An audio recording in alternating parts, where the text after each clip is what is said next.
Hey yo crew, what is up? I am Pseudo and welcome back to the show. Happy Halloween almost, and hopefully you are having a wonderful start to your week as much as can be expected in these cold or warm October months. We're going to be running around the Borderlands. Switch over to our stream cam, turn this down a little bit. Showing off some fashion. I have Bloodborne'd out my little Bladesworn lady. It's pretty cool. I like it a lot. I had a little gif of it, but I've been getting into the holiday mood, sort of getting ready to go slay some beasts. Hey Aries, what's up? Trying out Virtuoso? That's good. Always good to have alternatives. Switch over to our stream cam. Hey guys, what's up? Load into the Borderlands and let's get this going, shall we? So, haven't changed the build much since it was working last time. I really enjoyed it, but thank you again to everybody who's been joining. And if you jump in tonight, you'll have a chance to win some gold, which is always fun on Mondays. So let's kick off the week, get this rolling, get our cat running into the battle, and get this show on the road, shall we? I guess that's technically not guild chat, Enigma, so you're good, dude. What's up?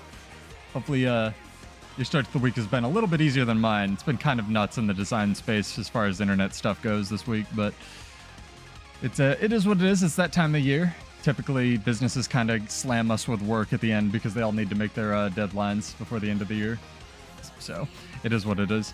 Make it sure it looks good, sounds good, and then we can get this going here.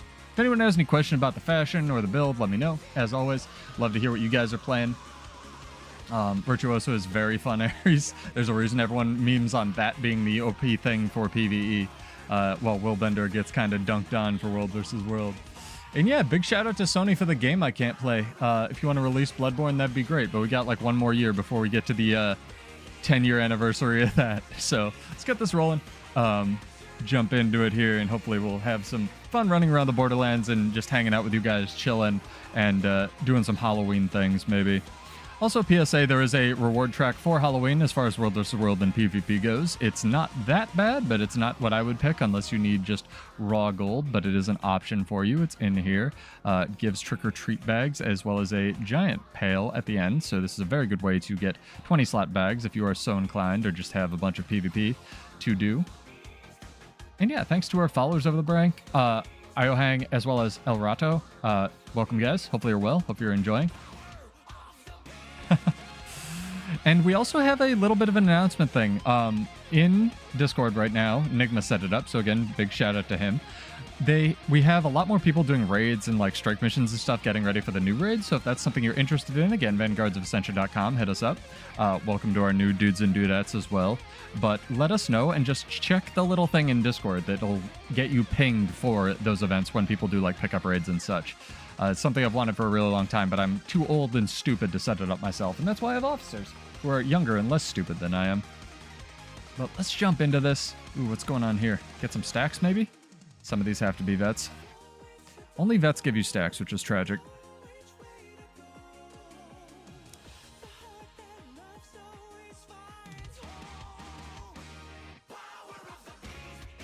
There is a raid coming out, if you didn't know, with the second release of, I almost said Soto, Janther Wilds. Hey Sergio, what's up?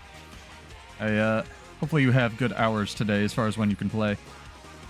But there is a new raid coming out in, I think, 20-ish days? Yeah, 29. We're actually sub 1 month now, so that's pretty exciting. Won't be a challenge mode thing, but it is what it is.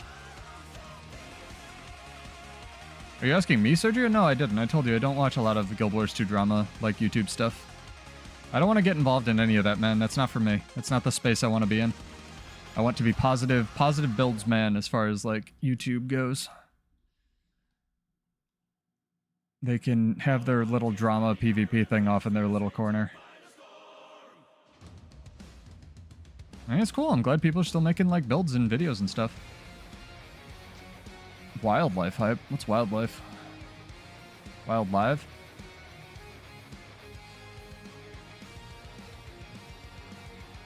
Yeah, it's not worth it.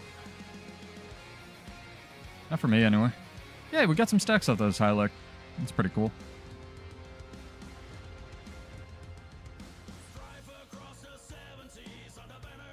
I mean, that's fair. But yeah, I didn't watch it. Maybe I will. I mean, mean, people can watch what they watch. I just don't want to get into it. Like, different people like different things, and I try to steer clear of just, like, drama in general. But yeah, if you say it's worth it, Sergio, maybe I'll check it out.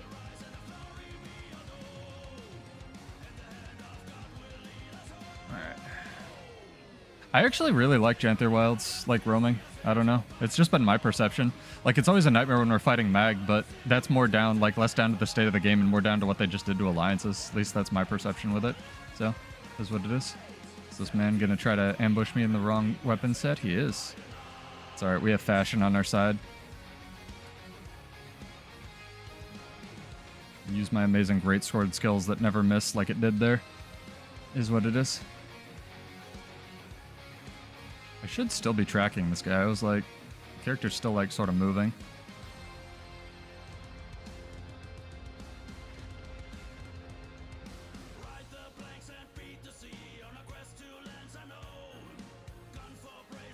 People were telling me last time that like nudie is one of those people. Again, I don't want to get involved in it. It's not my thing.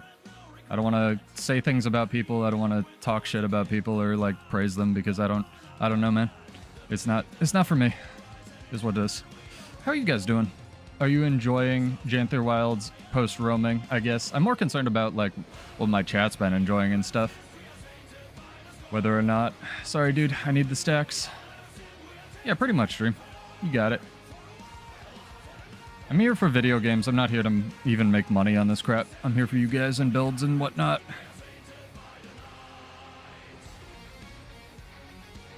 Sorry it took so long, dude. My class doesn't actually do damage. Oh, man. We'll be doing some giveaways. It'll be fun. Somebody give me a trivia topic, and we can try to do some trivia as well. Oh, she looks so badass with the Bloodborne gear. Look at this, chat. I don't know. I didn't do a super great job, but I kind of was inspired by Lady Maria of the Astral Clock Tower. If you've played Bloodborne at all, and if you haven't, I'll forgive you. It's pretty cool. Yeah, it's definitely worth it for the spirit shards as far as lab farming goes. I would, if you need something to run, I would check out the, like, Thief or Firebrand video, because I still maintain, even with, like, all the boon bots in the lab right now, that dumping out venoms of any kind, whether it's the Firebrand burning venoms or the Thief, like, ooh, gotta adjust my chat. It's doing single lines up there. Sorry. Or the, like, Thief, like, Torment and Poison venoms and whatnot has been very, very good. Very... very effective, especially with Deadeye, where half their crap, like, refreshes. Yeah, you want to show off some fashion? We need to have a fashion contest, honestly, for our, like, people that hang out here. Scrapper super speed to just run ahead of the Zerg. Yeah, that's probably a pretty good one, honestly. I think there's a super speed relic for stealth classes. Ah, I'm stunned. You could, like, run that with the Thief. I didn't bother updating it this year because I went back and tested the video or the builds that I made last year just to sort of, you know, make sure they still worked, so I wasn't recommending bad stuff, and they're still fine. They haven't really put anything in the game that I would say has really supplanted those builds.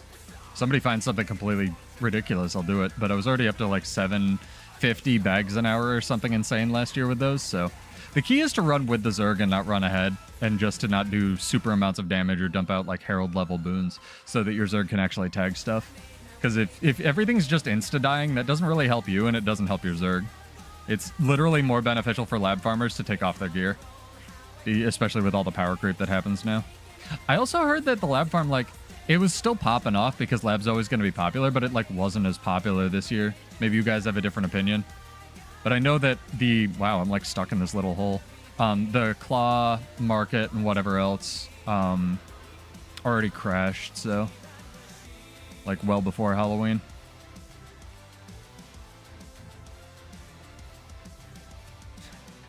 I swear there was, like, lag between when the bullet came out there and when the damage packet actually happened. Oh, man. Okay. We can... I don't know if I could show off... I can come do Armistice, so if you want to show off the Fashion Dream. Take your time, man. You know me, I'm just here to play video games and whack people with my stick. Candy corn's what makes gold? I mean, that makes sense. They have a lot of candy corn sinks this year. Not even, like... I don't even think the recipes for the homesteads take candy corn. I think they're something like 50 silver each, so go grab them while they're here, chat. They have a lot of new weapons that are like 15 cobs each or anything that I'm gonna have to buy order at the end of what's it called? End of the season, like last minute and stuff. Also, sorry again, we're like 1 minute late today. I was trying to like set stuff up and it never works. I'm trying to not be late because I was late in real life for a really long time. So something, definitely a habit I've got to work on. But yeah, 9 o'clock Eastern, Wednesdays and Thursday, or Mondays, Wednesdays, and sometimes Friday. What day is it? Who are you guys? I mean, that's good, right, Sergio? Yeah, there's progress. Hopefully, maybe they can just, you know, stop having that happen and fix some of the corruption, and maybe you'll get free cake while you're at it. I mean, it's pretty good, especially if you have a job where you can, like, choose your own hours, you know? I guess work from home in Ecuador seems to be the ultimate way to do it. Hey, Meg, what's up? Welcome back.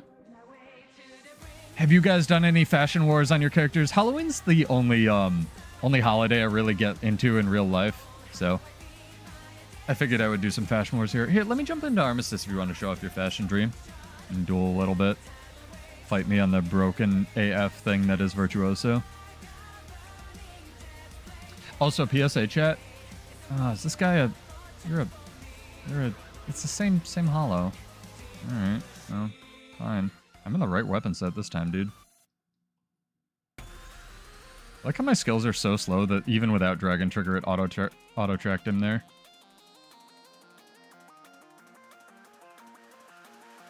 You know this is my camp, right? No, it's not my camp. I lied. He just wants to fight me in the camp? Alright. Fine, fair enough. I suppose.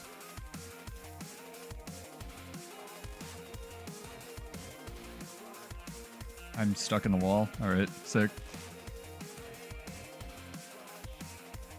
All of my keybinds are like screwed up from last time I was playing something else. Alright, now he's dead.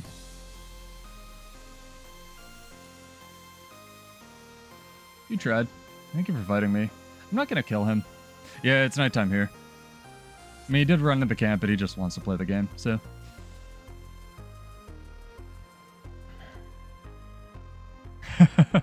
I mean, use Spear while it's broken, right, dude? Spear's sick on Vert. We need some more Halloween music here, chat. This is sort of Halloween-y, but we really need some, There we go. Oop.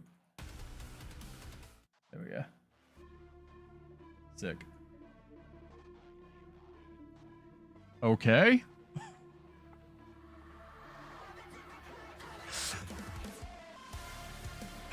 What was that interaction? Is that like, haha, I got up because I let him live? Like, people are so funny, man. I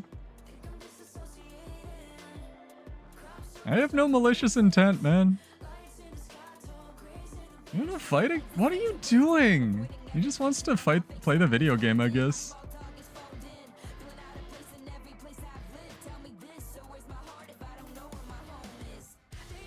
Alright.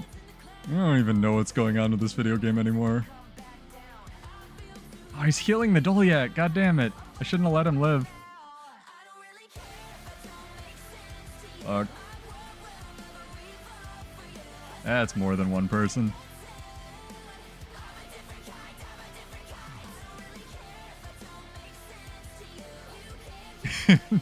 It's a... Mirage, what is it called? Mess Invis, yeah. For the Doliac. Is there a ninja scarf? That's pretty sick. Yeah, there were some cool data mines. Generally, I don't do data mine previews, just if they drop the same day a patch does, but... Because then it's not really a preview, but I might go back to doing that for shorts. They're a lot of work, though. I'm trying to get my edits done for, like, the collabs and stuff. I feel like people would appreciate YouTube more for the YouTube content than the actual shorts content. You know what I should give away instead of, maybe next week, maybe, no promises. But the Candy Corn Gobbler is available. I think that's what I started pointing out before I was so rudely attacked. If you don't have it, go grab it, because it's one of the items in the game that only comes around seasonally, and it's really worth the money.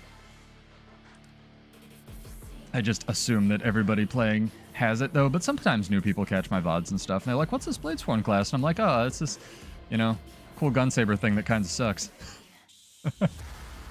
You don't want to know. Let's see what we can see here, chat. Pull up the window here. Yeah, in PSA, you have 29 days to finish your, what's it called? Wizard's Vault stuff. Also, I think build templates are on sale. I didn't spell it right. I don't remember how keyboards work. These are on sale, and people ask me about these all the time. Why aren't they in the Wizard's Vault? Well, sometimes they go on sale, and they are right now. Promotions. I don't know if I can see it. There it is. Yeah, this thing, especially for 240 gems, which is what, like 60 gold or something, is super duper worth it. So you guys should absolutely grab this if you can. Yeah, it's like 100 now. Once upon a time, it was 60 gold. Ow, my hands. You ever your hands just hurt, chat? No reason. Nothing weird. Ow.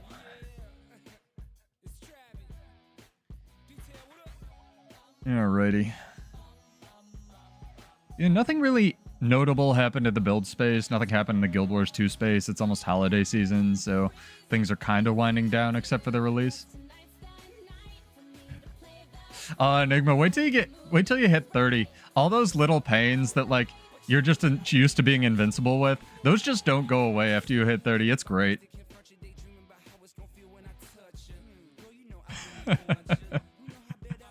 Oh, man.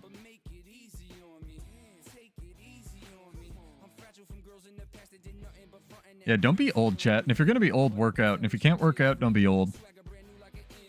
I don't recommend it.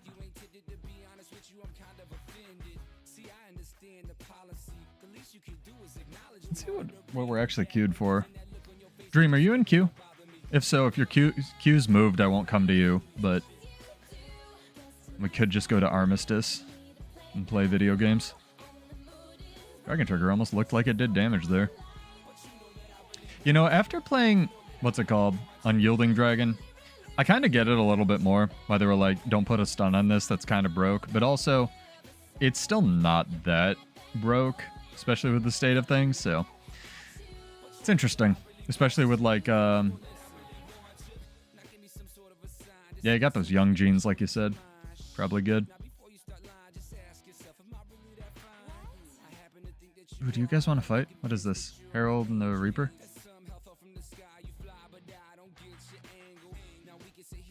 We'll do it. You want to do it? We'll do it. The person's like new. It'll just, I'll have to change my colors or something to show off your colors if you're coming to EVG. Yeah, if you're in the guild, let us know. We'll give you a guild rank for, or I guess you can just click the thing in Discord since we don't need to do ranks anymore to get notified for raids. Enigma, what do you think about doing a world versus world rank as well? So like, you know, when I remember it's actually Sunday, we could queue up for that. I think I made Bladesworn popular? Fuck yeah. Hey, if you were enjoying Bladesworn because of something you saw, that's exactly my goal, even though it's kind of a trash can, so cheers. Maybe it gets fixed soon, too. Hey, man, I just want to have positive vibes and stuff, Dream. I hope that people are trying it out. I hope that ArenaNet remembers the class exists. I hope they do something interesting with it. It's got so much potential. Like, it really does. It's so not a warrior class, and I think that's for the better, honestly. It's such a cool concept. You want to fight, Reaper Man? Oh, I don't have the repair buff. I need to get that out of my bank, chat. Hang on. This is very important. Extremely important. Literally can't world versus world without this, by the way. Actually throwing. And people... I didn't watch the video, Sergio, but if you're worried about people like quitting or anything, state of roaming or whatever, people duck in, duck out, they modify vendors, people will come back as soon as they think. I just hear people say they quit the game all the time and they're back 3 weeks later just checking it out. Like, people just duck in, duck out. It's like what we talk about all the time. Hello, Willbender Man. Are you Dream? No, you're on Virtuoso. First time on Power Shadowvert? Fuck yeah.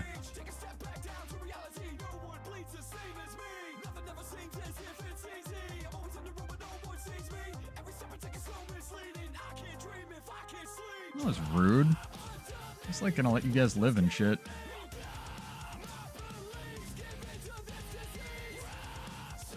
How many is this? Good God.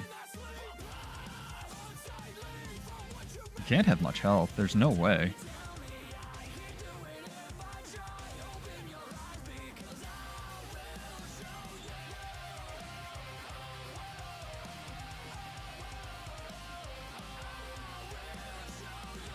Like out of charges for that.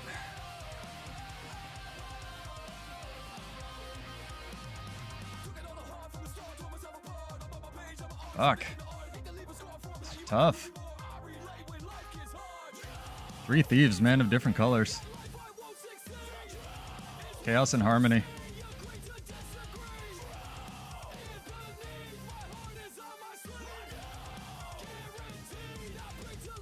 Good lord. Ah, the cast time got me there. What was this? 3 people? Vert, Willbender, and a thief, man? Ah. I think he had a stone skin infusion too. I lived for a while there. I mean, that's fair. Roaming is an artificial game mode, though. It's something that people created. It was never meant to be like a whole thing. So if he can, I hope he has some constructive feedback in there, if nothing else. I think that's great. It's like how my Bladesworn video is full of salt. It's probably something he deeply cares about, right, Sergio? So I hope he's just being constructive, in addition to also being salty. I just tried to get all my salt out of the way with that one video, you know? Mature roaming. Of 30 or 40 years old. I like that. I like that. Somebody give me a trivia topic, though. I want to do some trivia tonight. I need to think of something. If not, I guess we'll just do RNG and fine. It's easier for people to enter, but I'd rather do trivia.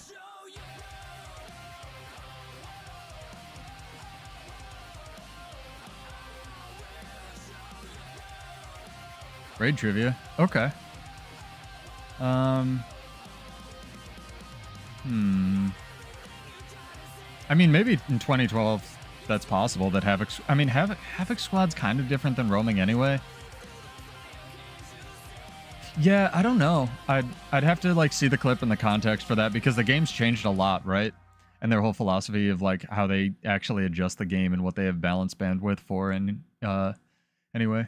No, I'll think of some raid trivia, and then I'll probably be wrong, so you won't get it either way.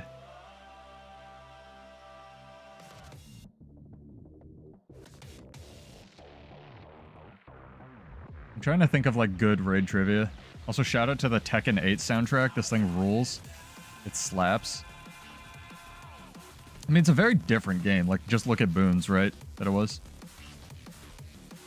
Oh, I hate war claws. I don't even think they were a good thing. I just fucking hate it. War claws should be twice as fast and have 2 health.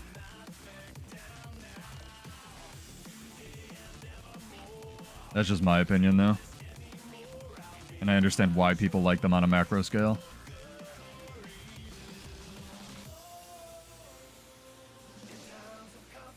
Yep. Definitely. Oh, it sounds like there's some good feedback in there.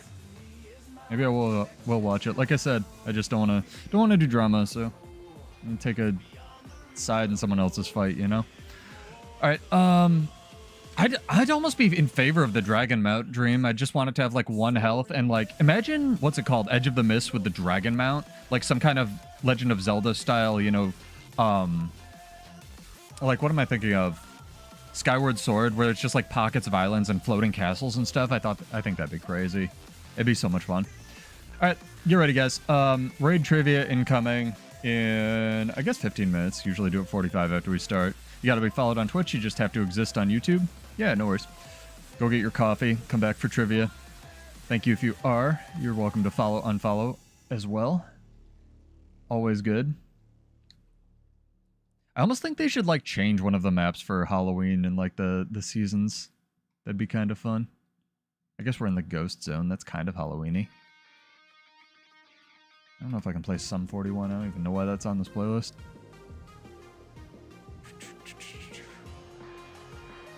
They just have to design maps around mounts, not mounts around maps, I feel like. and it can go a lot better.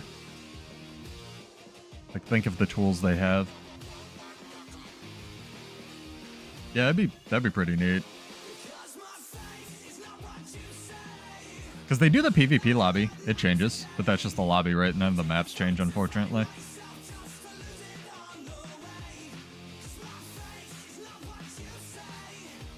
Raid trivia, raid trivia, raid trivia.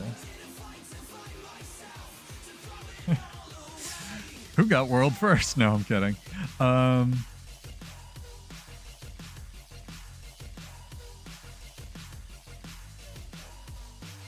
Interesting. I'm trying to think of raid trivia, right? What's the last raid I did?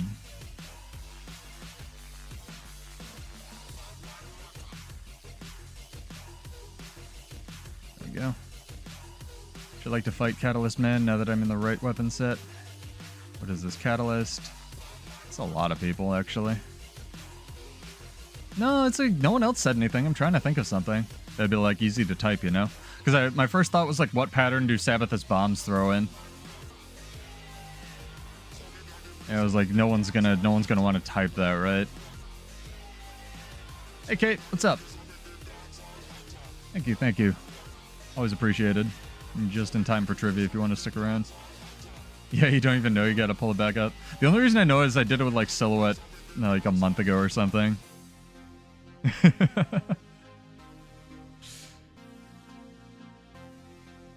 You do like what's the average DPS that people did when raids came out?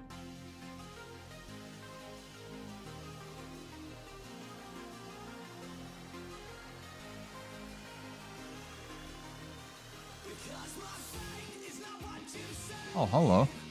Hello, friendo. Need some ascended food, man.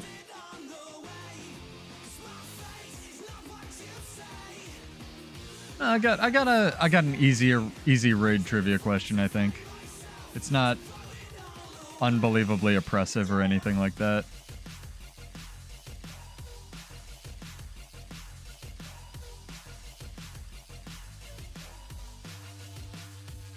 Yeah, you got people to keep playing.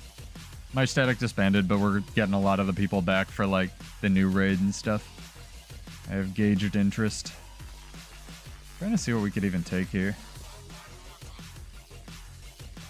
We gotta be sneaky. I think this is geode. Yeah, this is geode. Hey alts, what's up? Pretty good? Get ready for some trivia. Sigil of Air? I'm like trying to think. I don't think Sigil of Air Is it not still that mob type, Enigma? Serious. Have a good night. Stay warm. Thanks for hanging out. Because I thought it was that mob type.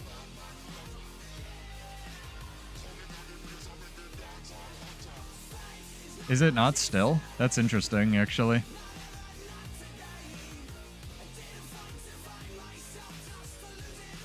Yeah, see? Sergio, if Kate needs static people, maybe you could team up with her. She's extremely skilled.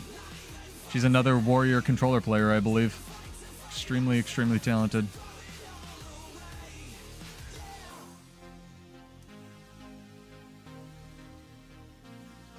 Yeah, that's what I thought. All right. Well, that's a good sort of quasi-trivia topic. That'll be simple and similar to what I ask, and that's also educational. I like that a lot more than what I was going to come up with, Enigma, actually. Thanks, man. That's a good question. I was thinking if it had any movement skills or if you ran Spear Dream, you could run the new relic. What's it called? Can't play this song. This is my streamable playlist, right? What the fuck? There we go. Weird.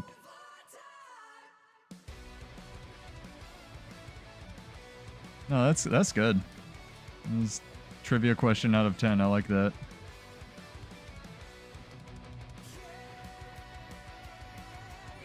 No, we were talking about this a little bit. Get back into the sort of light version of the world versus world discussion, I guess, because it's an interesting topic to say the least. World versus world and things like Bloodborne, you know, the wonderful game you can't play that inspired this, you know, get up. It's weird when companies have really successful things that they just do nothing with, right? Like, am I insane? It just seems like a strange thing that happens. Is this Dream? I think this might be Dream. I might have to pick on you.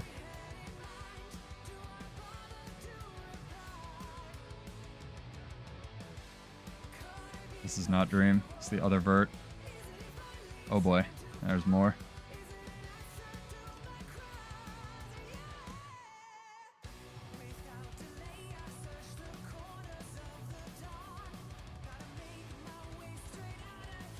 Oh boy. Oh boy. Am I gonna get it? No. Definitely not. Need more blocks. It's loosely inspired by Lady Maria of the Astral Clock Tower. Oh, it's never happening, man. The only thing that we were having this discussion, like I mentioned a little bit earlier before we got 2v3'd. Which, just to be fair, we could have won that probably. But like, it's weird when companies have stuff that they just don't do anything with, like World vs. World or Bloodborne, when they're ballistically successful. Like, Bloodborne entirely might be a rights issue, because I'm pretty sure the distributor of Bloodborne was this weird third party that's like vanished off the face of the earth. But Sony owns the like rights to it, or the distribution rights now to it. So it's, they're either doing something for the 10 year and like Bluepoint's doing a remake or something, or they literally can't, or they're afraid to. But World vs. World is kind of in that same boat where it was just unbelievably successful for a really long time, and they just did nothing with it, you know? And that's not a rights issue. That's just a weird ArenaNet making weird ArenaNet decisions, right? So, that one's kind of strange. I don't know.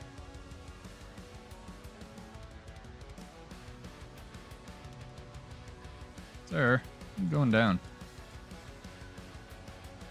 I think Ellie just might not be for you, Sergio. I'm not sure. They were probably chasing you for a while.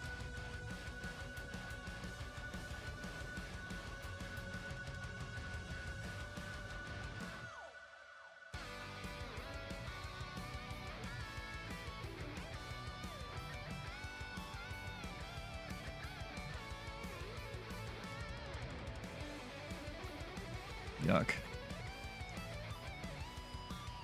Is that a hammer spellbreaker? It is. He's all the setups and this guy's all the damage.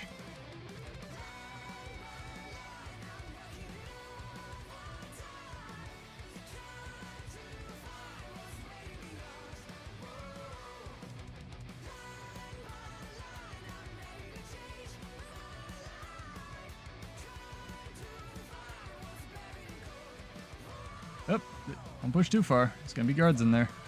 They know it. They know it.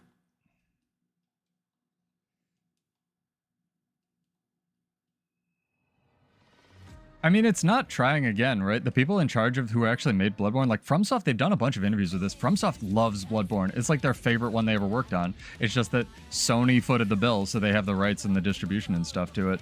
So it's either caught up in legal stuff where Sony has it and they're just waiting for the 10-year, or it's something with a third party that like made it and distributed it in Japan, like that was subcontracted by FromSoft. But in the case of World vs. World, it's really weird they haven't done like more to support these like game modes and whatnot. You want to invite Sergio? Invite you, and you can either run around with us or follow the Zerg as needed. It's strange though, right?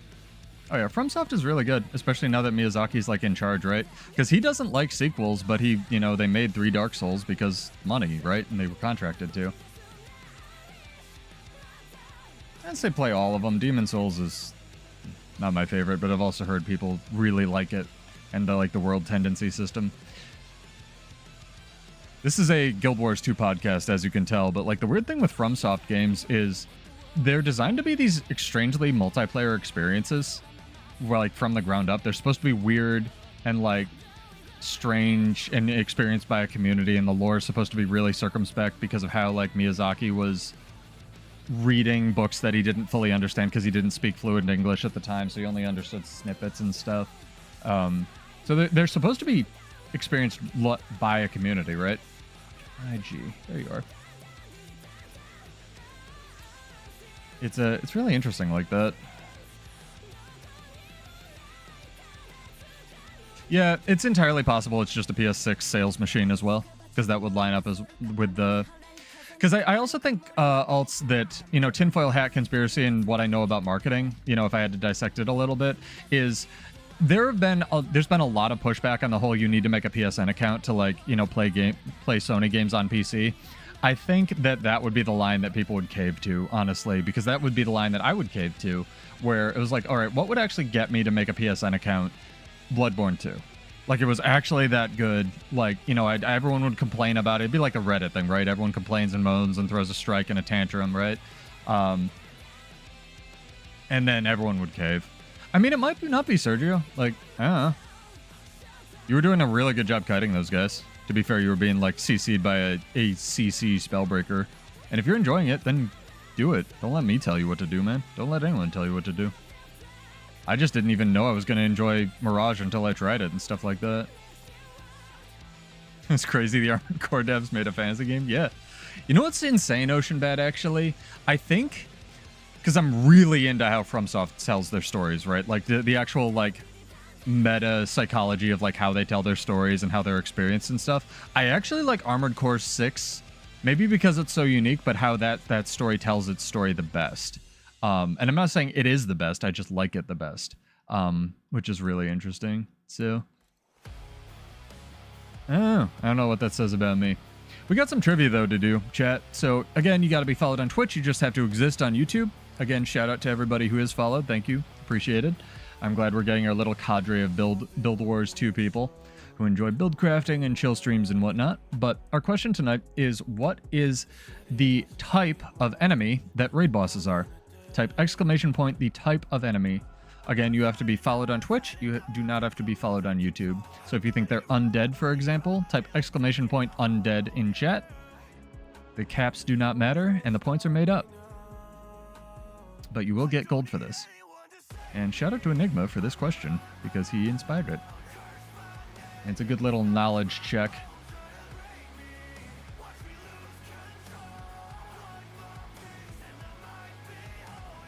You know what might help, Sergio, honestly, is I could run the Karka event for you. We could do Karka Queen like once a week or something. We could have like people just go there and buy Karka potions. It would even give you gold for the Karka potions. It'd be great. Not enough for a week's worth, but still.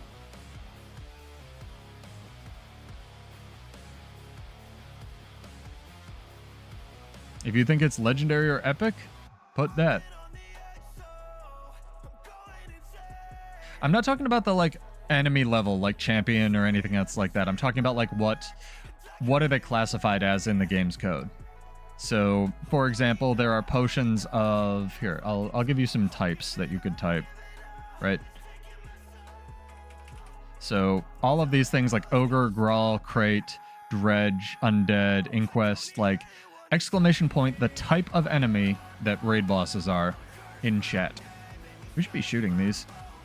Maybe we have enough for 3 katas. Now that we have all the cats. I never thought I'd like Warrior, Sergio, and then I tried it. Also, I love the beach outfit. And, like, done up, and she's got, like, bracelets and stuff now. It's very cute.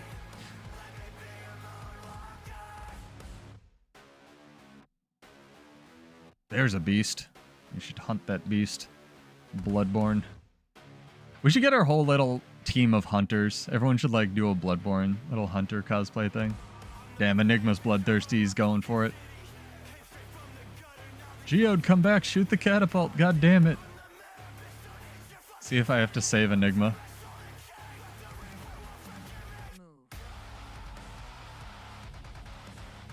He hasn't done below 99% health, so, you know, Vindicator seems pretty good. Still.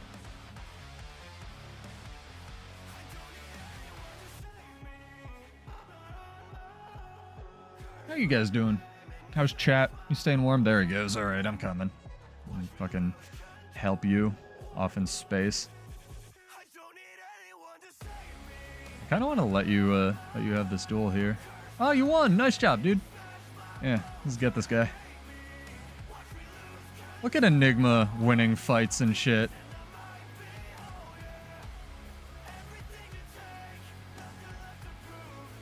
I'm proud of you, honey.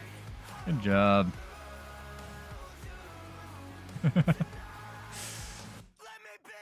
Yeah, so our first trivia question, again, you have like 19 minutes to enter, 17 minutes. Whoa, time flies when you're having fun. What type are raid bosses? You're welcome to save your answer till the last minute if you would like other people to not get it, if you think you have the right answer. But the question is, what type are raid bosses? And this is all raid bosses, actually. Do we own this tower? Are we red? Am I an idiot? No, we're green. That's what I thought. Alright, well, whatever. My shots seem to be going off into space in weird places. This is a damageable wall, right?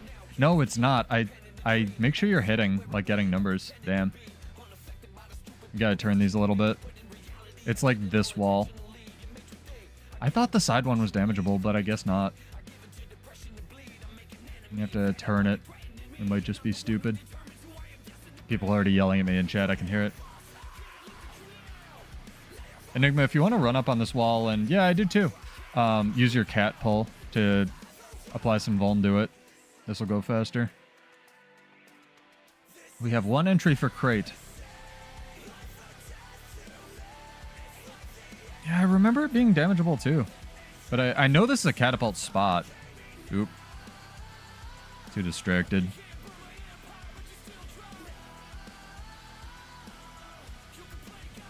Sorry, you tried.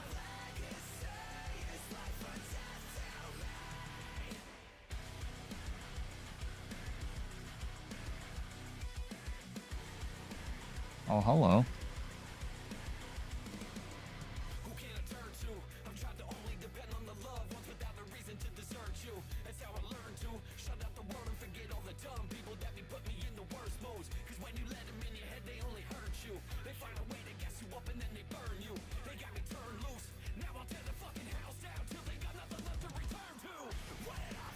Damn, that was close. Almost got it.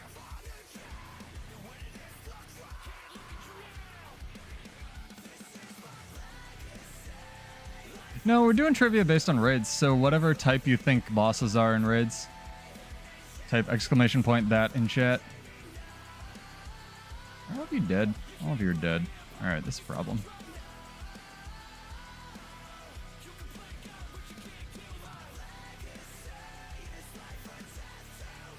Bit of a problem, chat.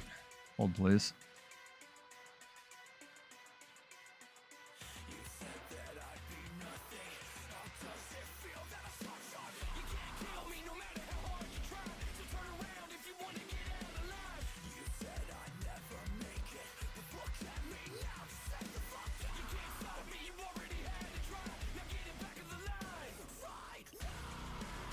Put down some food, maybe that'll help.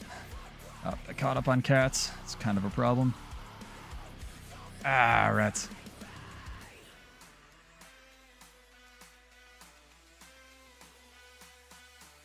Oh. You live, you learn. You get ambushed by dead eyes. Do you have a cleansing sigil, Enigma? That should be enough. Maybe you just got Condi bombed by the soul beast or something. Yeah, the question is, what is the type of, like, the enemy type that raid bosses are? So if you think it's Kraid or Grawl or Undead, exclamation point that in chat. You just gotta be followed on Twitch or exist on YouTube. Let me catch up with you guys. And drop some food. Probably help out. See what you guys are already running. Condition damage. I'll just put down some generic food. Sergio's already got the Celestial. Where you guys at? That Deadeye was really close to being dead. Ooh, I'm getting some skill lag as well. It's interesting.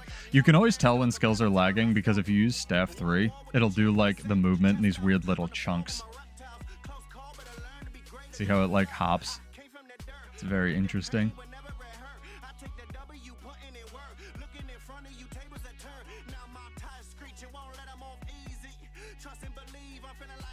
Ooh. Let me tag it. Let me tag it. Fuck.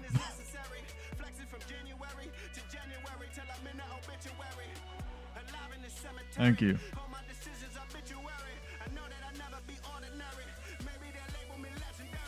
Gotta build my stacks back up.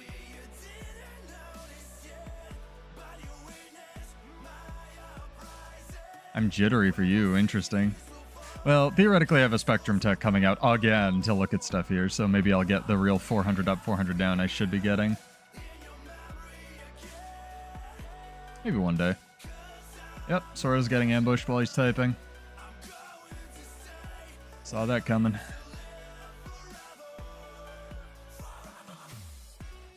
There you go. Good attempt.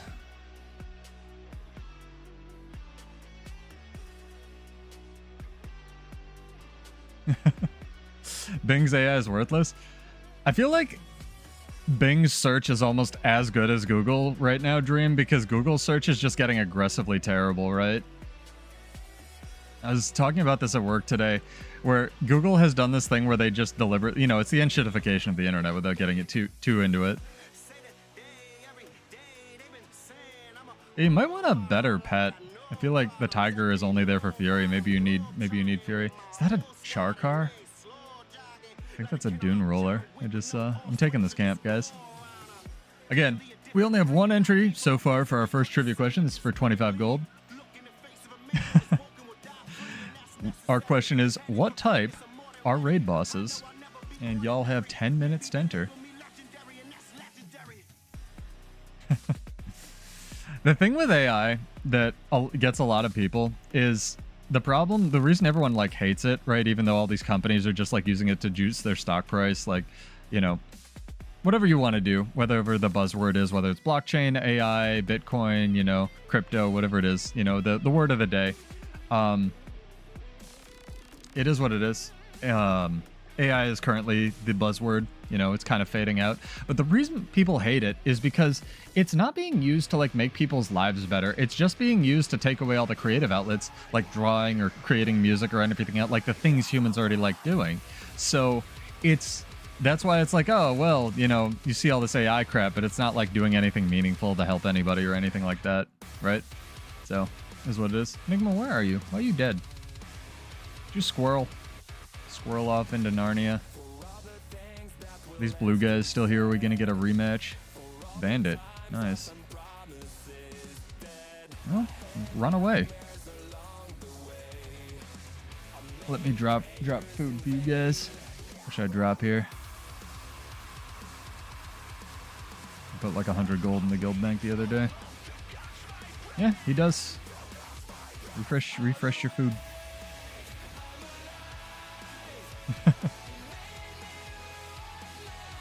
YouTube, I feel like, is almost better than Google these days. It's just full of ads, just like everything. If we can get a rematch against these guys, because we almost won that. If we had gotten the Deadeye down first, we would have won. Oh, is this Dream? Dream, come here. I don't think this is Dream. I could be wrong. I saw purple hair.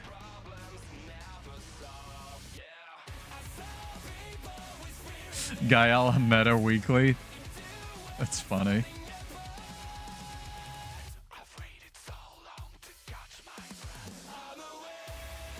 Oh, I don't think I got supply when we took that camp. Shoot.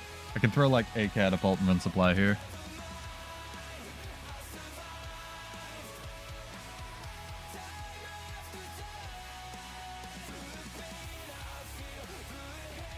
Only have like 2 entries. 8 minutes. Good odds, guys. That's true. It is helping a lot with coding because you can... I mean, one of my friends, I guess you said accounting, but one of my friends who does like actual back-end stuff, because I do front-end UX, was talking about how AI for coding is really interesting because you used to spend like 90% of your time coding and then 10% of your time bug checking, and now it's like 50% of your time coding and then 50% of your time bug checking, because you can get things to get coded for you essentially.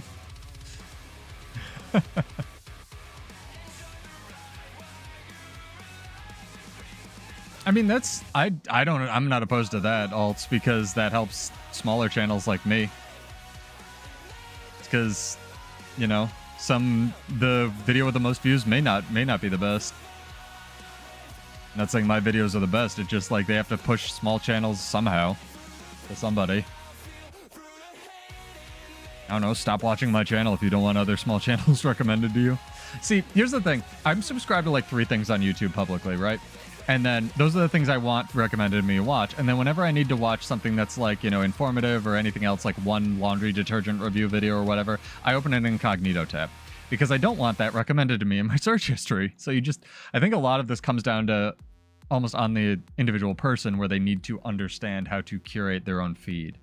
Yeah, it is what it is. I mean, a lot of the time if you're only getting recommended the like 2 or 3 creators that you want to watch alts, you will actually not be on the platform for very long, and you will be like, huh, I don't actually want to watch that, and close the app. That's why they recommend you stuff that's like kind of garbage, because they just want people to watch that. Oh, Geode, I turned all of... If any of you get political ads on my channel, by the way, tell me, because again, I'm not monetized, and I've specifically unticked that box, so they shouldn't be showing on my channel, and if they are, we need to fix that. But yeah, that's definitely one that I have curated where I don't want to be dealing with that. Let's see if these guys want to fight. Yeah, a lot of people just don't know, right? It's the education thing. How many are over here? That's 5. Might be tough. You guys awake? You awake? We can take this. We can't take this anymore. It's a few more. These are all like glass damage things as well. Alright, you guys run. I'm gonna run this way.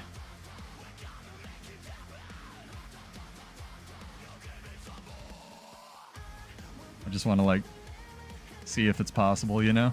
Live the dream.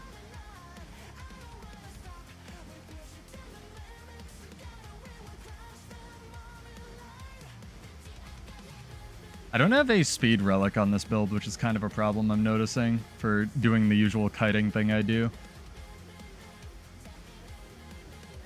They have super protected their tower.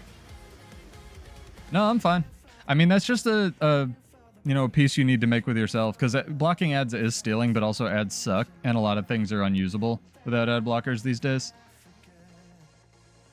That's why I'm hugely in favor of just supporting the creators. But again, Twitch requires, some of it has to go to Twitch because streaming is expensive.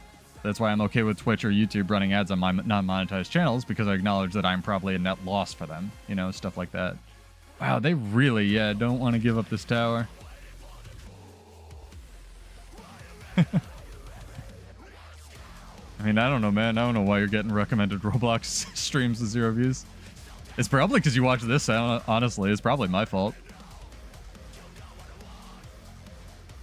Summarizing coding documentation, that's true. I mean, at least it gives you places that you can check, like, worries, even if those places aren't the ultimate problem. I've had that piece of feedback as well, because people are very, very bad at annotating their actual code. So if it can flag, like, okay, this is a little bit off. Actually, that was a red tower. We probably can't take this with that big Zerg around here. If you can, like, have it flag, this might be off or this might be off and whatnot, that's something I've heard that's very useful, where it gives you places to check first. Wow, look at that. And then you can go into, like, other things that you could check. Let's go through here, chat. Yeah. It is funny, though, the argument where it's just like, I can't code, and then you can just, like, have it whip something up and then, like, spend your time bug checking, if nothing else. I usually don't pick off stragglers. I just wanted to bring it up because the reason people don't like AI and why it's just a buzzword, is because it's not being used to make you toast in the morning or put your pants on or anything cool. It's being used to engineer, take jobs away from people who already enjoy creative outlets. We should run. Y'all should run. Y'all should run. Y'all should run. That's a lot of people. Run away. Sergio, I don't know why you stopped. That is a fuckload of people.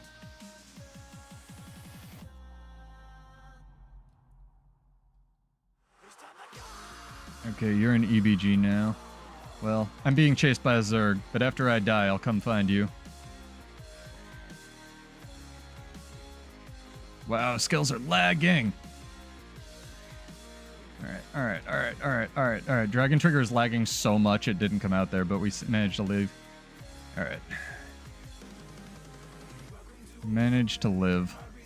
My party managed to live. We're good. It's gonna be dodge the Zerg tonight. We can go to a different map if you guys want. That's a lot of people. I'd have to cut through Ogre.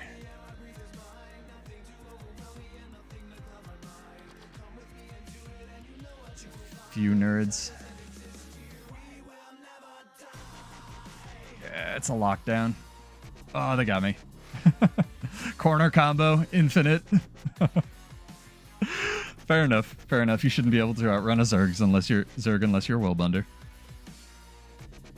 Yeah, they're kind of tearing it up. We're gonna have to like play around the Zergs or go to a different map. Check that out. Yo, you got 1 minute, guys. 2 people have entered. Nobody's gotten it right. Our first trivia question tonight is raid trivia. So, you know, you can thank Enigma for this one. What is the type of enemy that raid bosses are? So exclamation point that. Again, your options are something like crate, undead, inquest, stuff like that. So get something in. If no one gets this, I will just do an RNG giveaway, I suppose. It's an interesting thing to know, though, for reasons that we will discuss.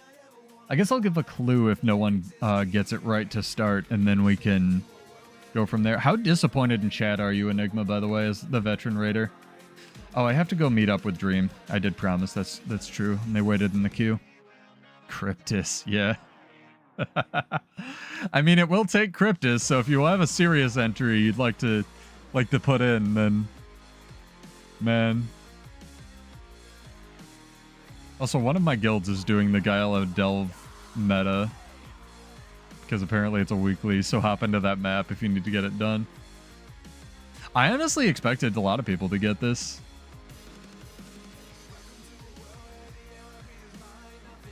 I'm gonna like wait on dueling island. Who's this? Oh, hey dude. Yeah, it's nice to see VOA people like coming down the pipeline. I mean, a lot of this is niche knowledge, right?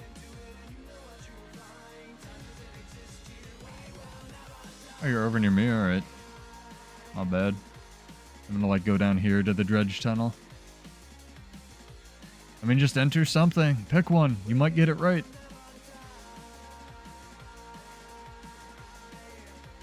Alright. So nobody has gotten this right yet. I will give you a hint. There is no slaying potion for this. So if I go to like here and I go slaying, and we'll extend this by another 5 minutes if you'd like to change your answer. You know, no slaying potion, no slaying sigil, no bonus damage based on type. And that's why raid bosses are this type. So again, our question is, what is the actual creature type of raid bosses? Gaelic Clearing has no one there. No, it's fine. I can do it. You don't need to. Thank you for the offer, Enigma. You keep your gold. I know you're poor. Where's Gaelic Clearing? People are screaming. Oh, it's south. Dragon. It's a good entry. Good guess. I actually expected them to put a slaying sigil in for this after a while, but they just didn't. I guess they didn't want to screw up all their raids.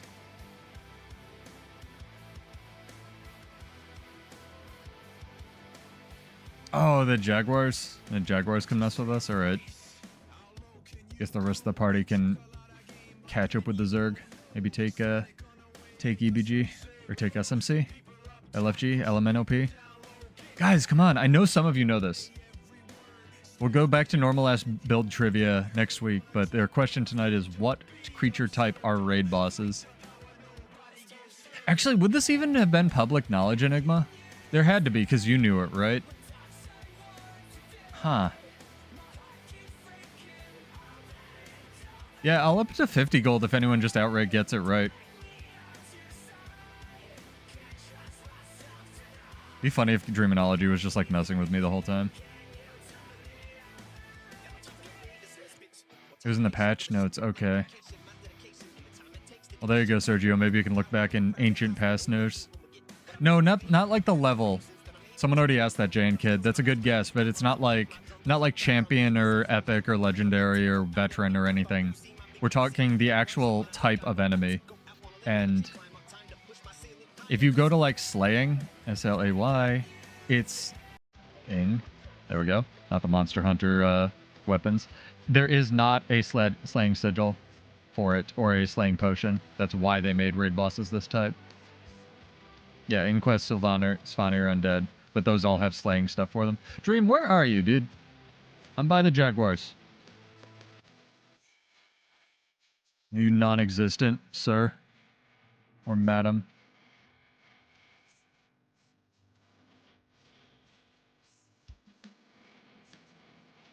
It's interesting because they did put in a hologram slaying sigil. Wait, what's your bracket? Probably not where you are. All of Judgment, homie. Oops. Well, we can go to Armistice. I don't want to ruin your queue, though.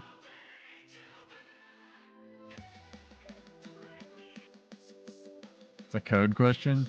It's more of a patch note question. 1 minute, guys. Got a couple new entries. If no one gets this right, I'll just do an RNG giveaway for 25 gold. It's an interesting piece of trivia, though.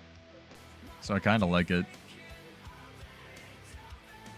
Yeah, I thought we fought last week, so we probably wouldn't be matched up. They're going in. Alright, the answer, chat. What type raid bosses, you ready for some useless knowledge, is plant. Now you know. Hopefully you can scrub that information out of your brain one day. But there's deliberately no plant slaying sigil in the game because they didn't want people to have just a bonus 10% to raid bosses. But with that information, type exclamation point the word plant in chat. Yeah, thanks, I hate it, pretty much. And we will do a giveaway for 25 gold between the people who type that. And you just have to be followed on Twitch or exist on YouTube. Plant. Yes. It is a Pokemon type as well, I believe. Damn, this guy's a gamer. Look at his name. This is like my favorite name I've seen. That's pretty good. Yeah, they are plants. And hopefully you probably strike mission bosses are as well.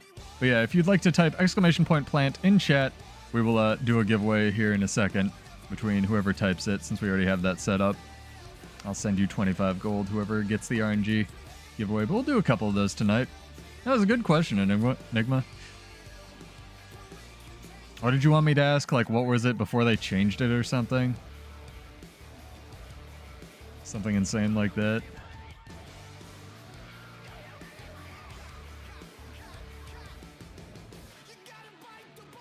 I'll use my definitely real ranged skills that absolutely hit things. You know what's an interesting build and like balance topic now that we got all the useless trivia out of the way? How do you guys feel about your spear? Like, give us what you play and stuff, but you know, now that it's settled down, I saw Captain Crapface had another video on it. I didn't get to watch his yet, because again, I don't actually have a lot of time to watch this stuff. Yeah, it was already a type, and there was no sigil for it, so they just were like, hey, let's reuse plants. 100%. I might live. Do we get our Soul Beast kill of the night? I'm going on this guy. Dang, we did it. Proud of us. You hate the forced movement? What on it has forced movement? I thought is it just the 4 that has forced movement? Because I know the 5 is a teleport, right? Or is it only... Oh, you mean like it's only toward your target. I see. Right, you can't use it as like an escape tool. I mean, that's... Mesmer Spear is already... Yeah, I think it's okay. But I'm interested always to see, like, you know, what other people's opinions on it are. Warrior Spear, anyway. I do think that if they're going to nerf Mesmer Spear, they're trying to figure out how they're going to mechanically nerf it, because it is still overperforming a lot in PvP. And there aren't really numbers tweaks that you can do to that. I mean, they could make it cleanse less conditions or heal for less or something, but it kind of just does everything right now, including a stun that does damage conditionally, which is kind of crazy and not something that Warrior or anything outside Warriors traditionally had. So I'm still in the camp of they are waiting to see if they are going to nerf Mesmer Spear. It's going to be mechanically. I mean, they almost could reuse the Bladesworn style movement, right? Where they could make Mesmer Spear like move you like Gunsaber. Like if you had something targeted, it would move you toward the thing. And if you didn't have something targeted, it would not. I think that's how the 4 is actually, right, Enigma? The 4 is just a dash that you can use even if you don't have something targeted, but it just moves you in the direction you're facing. Yeah, I just don't know if the 2 actually needs damage reduction or if it actually needs a mechanical nerf, right? So, we'll see, I suppose.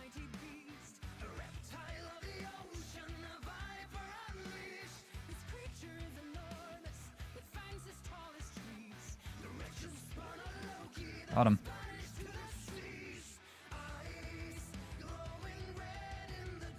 Got him. Sick. Yeah, that's fair. I agree. That is a valid complaint.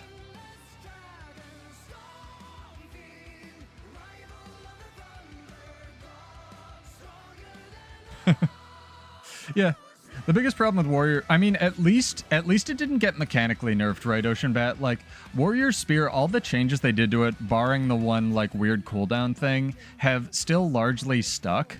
The unblockable, I guess, is also debatable, right, on the 5, but the biggest thing is, mechanically, Warrior Spear just sucked dick and felt like somebody who had never played Warrior designed it, and they moved things around, and they unrooted a lot of the skills, and now it doesn't suck anymore. And that was the biggest issue, was it just felt like dog poop to use, right? And now that it doesn't just feel like garbage, then it's like, all right, maybe we have some design space for rifle again or something like that, right? Exclamation point, plant in chat if you'd like to enter our first giveaway. And we will do that drawing in 2 minutes. Say, itch my nose. Gotta have one, chat. Let's catch up with our party here now that we took SMC. Garrison emergency waypoint. I kind of want to see what's going on over there. Let's go to our garrison, guys. Let's defend this. This sounds fun. Excuse me. Yeah, I am Pseudo. We're in the middle of our first giveaway. We have like 2 entries for our first RNG giveaway, which was a trivia question. Our trivia question was, what is the type of enemy that raid bosses are? Nobody got it right, so I'm just telling you it's plant. So if you'd like to enter, you just have to be followed on Twitch or exist on YouTube and type exclamation point plant in chat. Enigma, you're welcome to enter. You gave me the question. I know you're a raider, but it's okay. It's okay, buddy. Anybody is welcome to enter. That is why I'm giving away my money.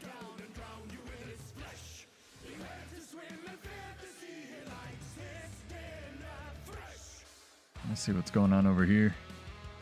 I might keep this look, honestly. This is pretty sick. And you're a raider. Well, no, you've learned something, and that's good. That's what we're here for. Also, they're doing the Galadel meta in one of my guilds, so it's go grab that if you need the weekly. Oh, great. Thanks, buddy. Jesus Christ, this is a problem.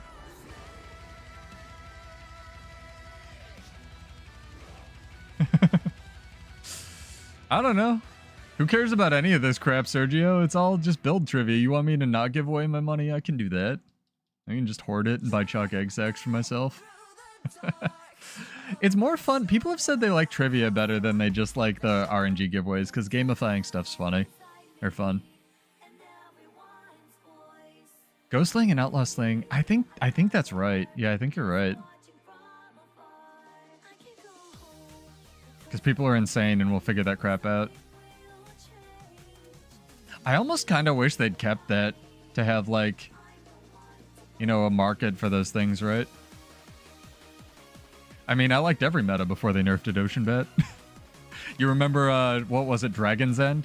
When Dragon's End, like, farming yellows was insane. Also, the dude that I did who has the most legendaries named Slade, he actually started keeping track of those caches that he would open, and he has absolutely opened more than 1,000, and there was a dev note that if you open 1,000, you'll get a guaranteed arena drop. He didn't. I don't know if anyone else has had any experience with that or whatever, but he did not get one of those arena weapon chest drop thingies, and yeah, I don't know if that's just a bug on his end or what. That always seemed really sus. Nah, obscure trivia is the best. That's like, you know what? How can you give yourself an ethereal field on a necro? It just turned into an RNG giveaway anyway. Also, we're in whatever borderland this is, but we can go to a different one. And go to desert. I'll give you guys one more minute. We only have like 3 people who entered this. Exclamation point plant in chat.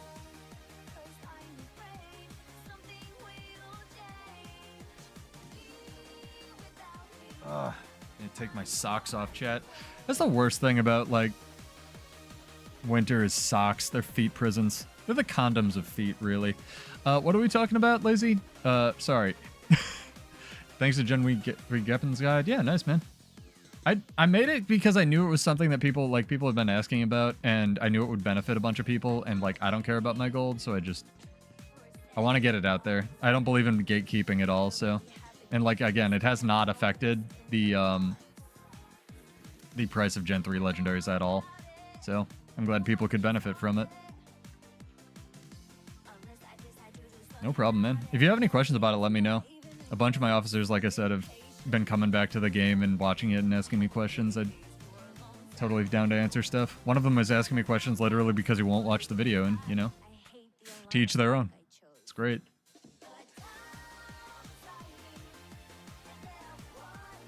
Only feet. I almost feel like you could make an only feet site at this point.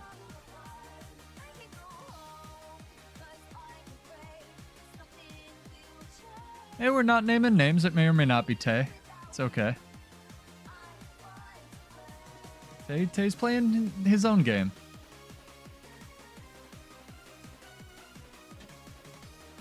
It's been weird having you guys playing the game again, though. I'll say that much. It's super strange to have like you and Kivia and Tay and Nara come back. Honestly, I should get on that geode. I gotta remember that the lab actually does give me something.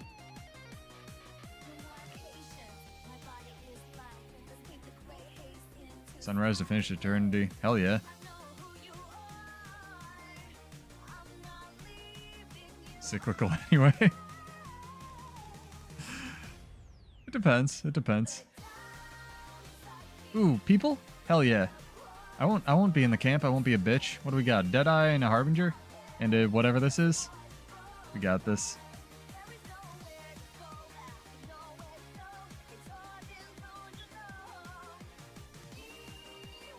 I think I clipped him. There he is.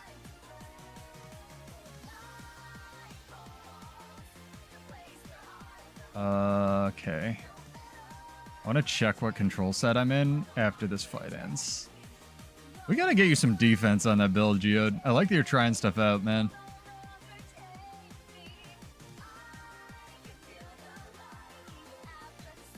Yeah, I wasn't in control set 1. Oops. Oops. Now I'll bitch into the camp. Ah, we have reinforcements. Sora's on your lefting me, Captain. Ah, he had a teleport ready. That was good.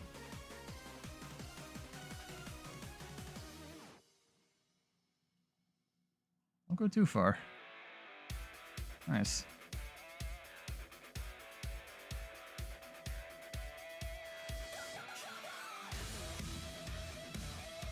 Nice. Kind of cheating with the camp, but I don't care. I do care a little bit. Oh, they got him up. Well done. That was fast.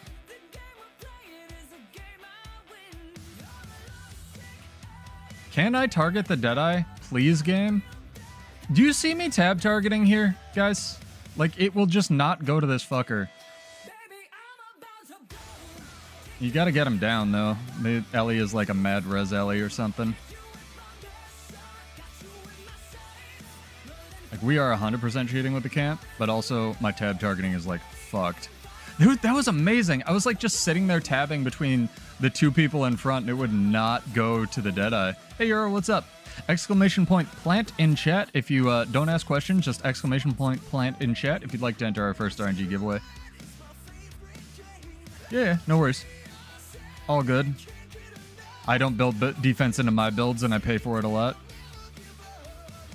It always just start with Karka potions. They add like 10% defense. Very good. Oh, you're down over there. Okay, I got you. Enigma's off on his own adventure.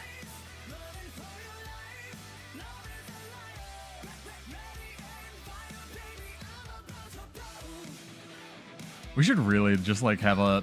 You know, that might be a thing, chat. I might have a Bloodborne Hunter cosplay like contest or something like that. Because I'm pretty sure you could just make Lady Maria with like tier, what's it called? Medium armor. Because all the skins are in the game, especially with the new legendary shoulders that are like the popped collar and stuff. I don't know. I love that game. I just do. It's weird. Oh, sorry. Nice job, though. Alright, let's get this drawing done. First RNG drawing of the night goes to... I mean, you can use lemon mussels, but what's it called? Ascended food is just better, unless you want the condition damage reduction one as well. If that's the like damage plus condition damage one, Paul's. Also, Paul's won our first giveaway. Congrats, dog. Character name or an account name, and I will shoot you some gold. Yeah, I might do a little fashion contest for October if I can put one together. I do need to do something with these like Twitch subs and stuff. Again, thank you guys who, if you are subbed or resubbed or prime subbed or whatever it is. I don't make any money from this like streaming bullshit, but it's an option in case people want ad free. If they want the animated emote, need a couple more of those, and it just goes into our giveaways. So maybe we'll do that. Do we own this tower? We can take this tower. So while Paul's gets me a character name, we will. It's ours. I thought we were blue. I already checked this once. Ah, we're not blue. Tragic. Truly. All right, let me shoot Paul some gold. Hey guy, what's up? Welcome back. Hopefully you're well. Did you see that offhand mace kind of slaps right now? It's pretty good. You got to do setups, but mace berserker, kind of a nuke machine. Mace has always been good though. How are you? How's Tech 6? That was almost 15 gold because I don't know how keyboards work. There we go. Congrats, Pauls. Thank you for hanging out.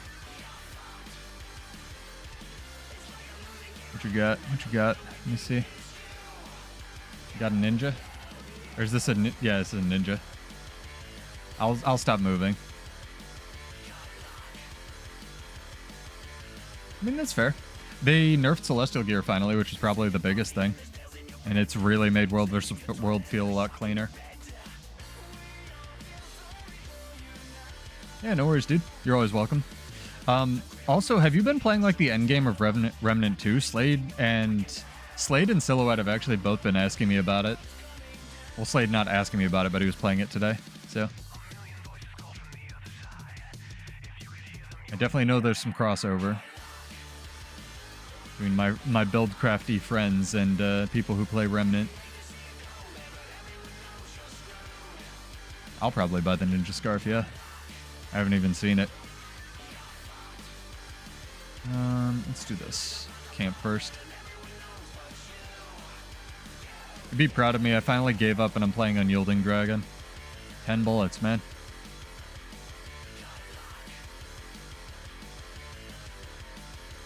Yeah, it seems real good. I'm glad that game did really well. Like I played enough of one to like beat the main campaign, and I was like, oh, this is cool. It's not really for me. But it seemed like it had definitely the bones of a game, and I'm sure the developers learned a lot from their first at bat, because the second one's doing really well as well. And now I think all the expansions are out.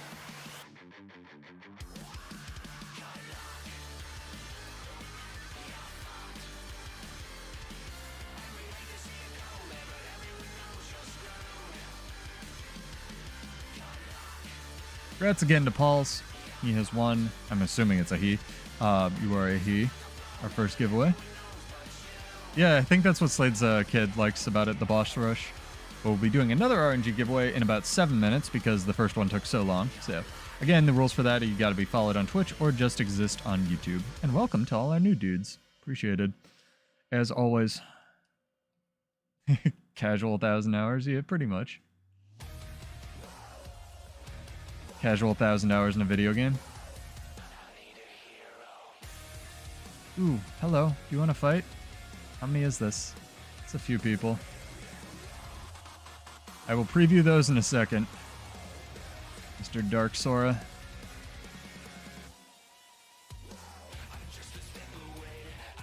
Got an Untamed down. Got him. Into the camp, guys. This thing. This is the next thing to die. Reaper.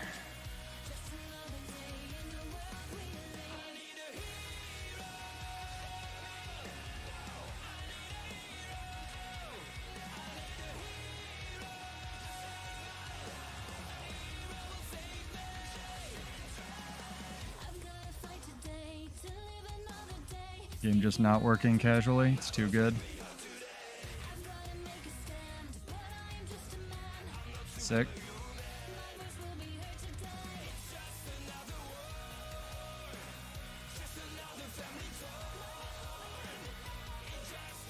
This guy's new. Feel a little bad. Nice job. Hell yeah. That's good. That's good. Good job, guys. Gives you gear that you're missing. Yeah, it seems like a very player-friendly game.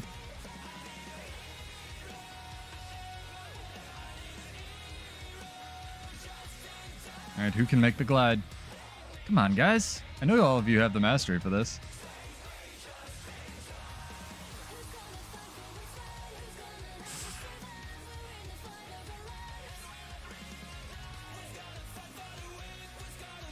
Nope. Alright, now I can preview this.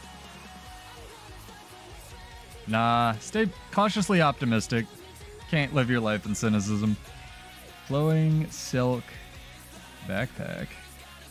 Meditative garden homestead package. Oh, this is sick, dude! And it's got like the soft physics, soft movement physics. This is awesome!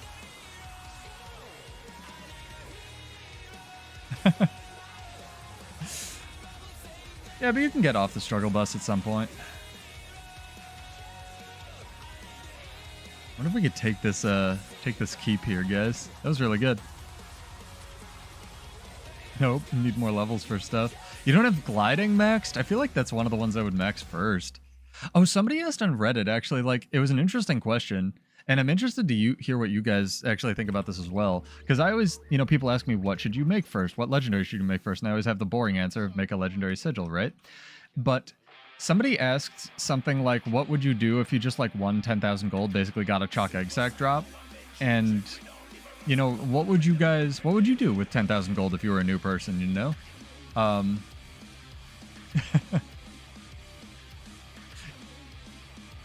The secret is everybody sucks at, like, life alts. You grow up thinking that adults have their shit together, and then it just, like, you find out no one does, and everyone's stupid, so, including you, which is great.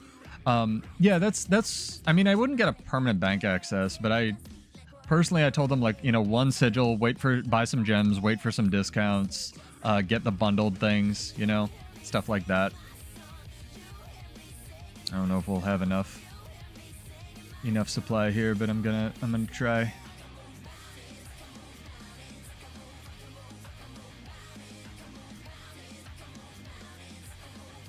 He's a willbender. He knows what he's doing.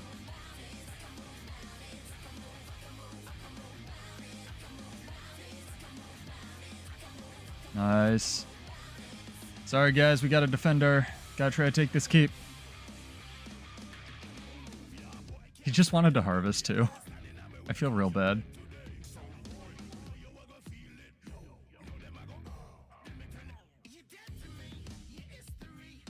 Instead of a exotic berserker gear, not a bad recommendation, honestly.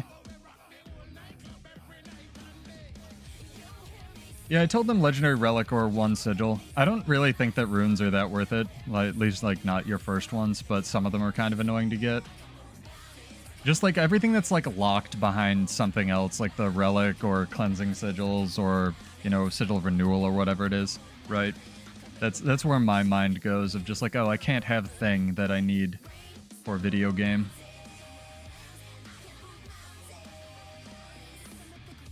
Because the poster was like, oh, you know, their mind went to legendaries. And legendaries are good. Maybe, you know, buy the one you want. But, yeah, functional stuff, I think, is where I would go. Couple bank tabs, couple characters for storage, that sort of thing. I hope one of you has supply. I'm going to actually make a squad here. Private one.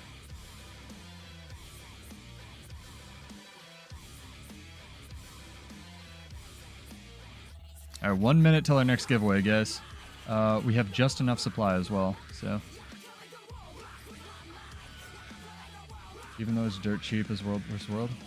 I'm not sure what... It's scrolled off, so I'm not sure what guy's referring to, sorry. But probably.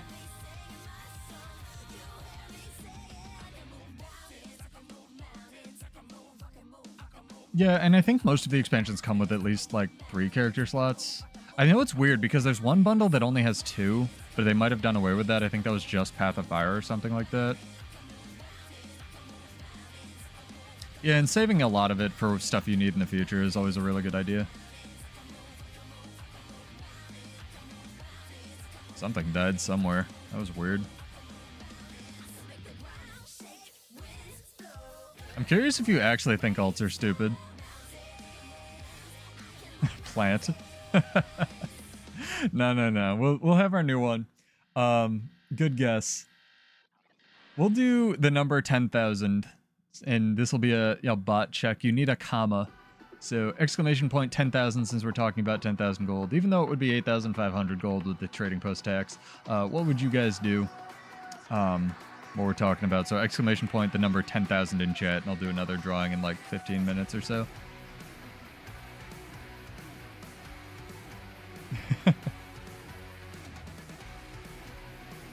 Yeah, if you're just joining, doing our first giveaway, don't worry about it.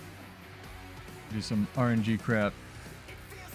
Trying to check this, YouTube. God damn it, let me check my stream. Fuck you.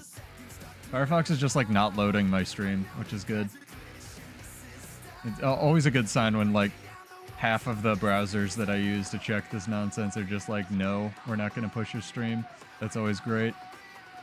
Okay. Firefox is now loading for me. We're good. We didn't drop any frames, so I think we're good. You gotta have a comma. It's a bot check. Lazy? You can't be lazy. Exclamation point 10,000. Just gotta be followed on Twitch or exist on YouTube. And I'd be astonished if this wall isn't down by now, which it is. So let's go.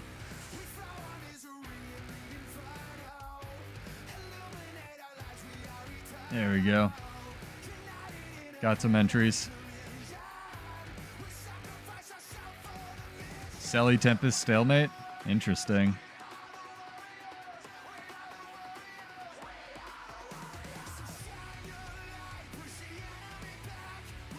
What runes are you running, Sergio? Because if you're not running a boon duration rune, you might even want earth runes just for the protection uptime.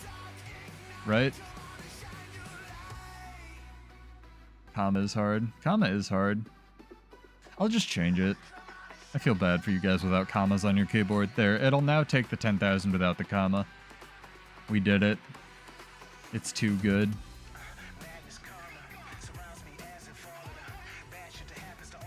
Is it working? Marauder and Dragons? Yeah, I could have just done 10k. See, this is a problem. You give them an inch, they want a mile. You give a mouse a cookie, he wants a glass of milk. Yeah, now a bottle win, Enigma. What have you done? You cannot live without the antitoxin ones. Interesting. Aren't ore runes like just better than antitoxin? I think ore are just better than antitoxin, right? Because honestly, I don't know if you have, what's it called? Antitoxin sounds cooler. That's true, but ore are better. And I think that for Ellie's, honestly, especially if you're not running condition damage, Runes of Resistance will be even more survivable than that. So that might help you a lot by giving you like another 200-ish toughness. Because runes of resistance are minus 25% condition duration and 175 toughness. You're a pseudo kind of build? Alright. Fair enough. I'd still go ore. I think sunless as well. I could be wrong. Yeah, sunless. Sunless has something else in it. What's sunless? I forgot. I can't look it up. I'm on a catapult.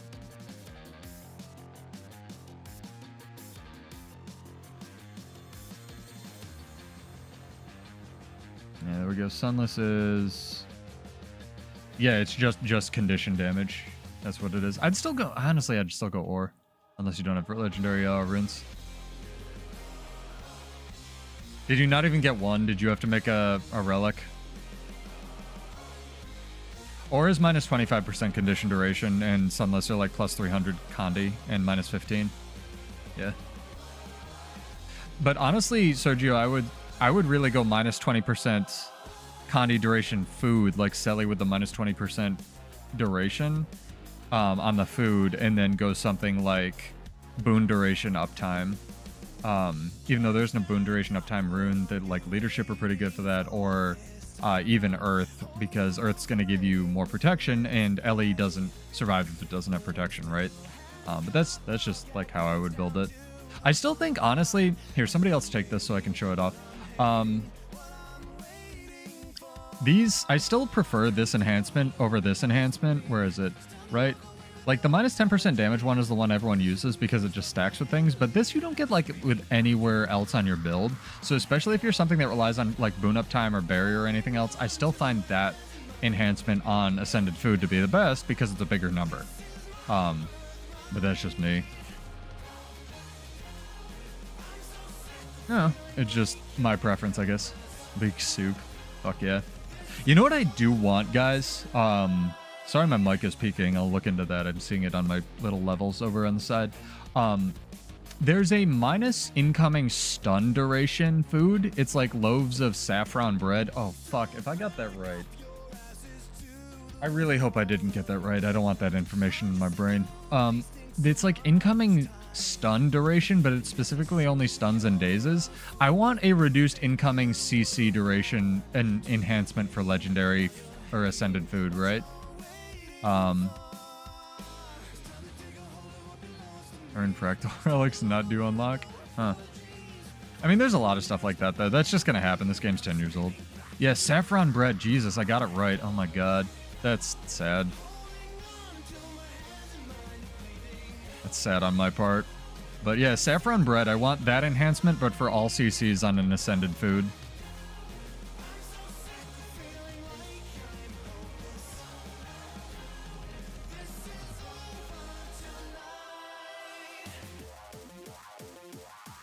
Oh my god, Dragon Trigger actually looks like it does damage on this boss.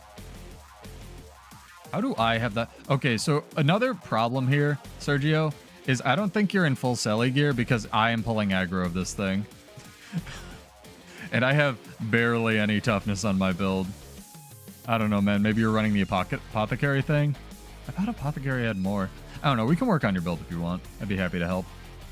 I'm just trying to help, man. If this is coming off as critical, it's not meant to be. I'm just trying to help because I live in the build editor. Oh, fuck you. Kill you guys a little. Get him. Nice, I didn't crit, but I still did 4,000 damage. It's pretty sick, honestly. Easy ninja for this keep, guys. Well done. Nobody expects it. But exclamation point 10,000 in chat. And do this drawing in like 7 minutes. Get on it. Be for 25 gold. The build editor's a good place to be, but I'm a little worried about McLeod because he didn't do an update recently. I'm gonna throw him some money and be like, yo, you alive?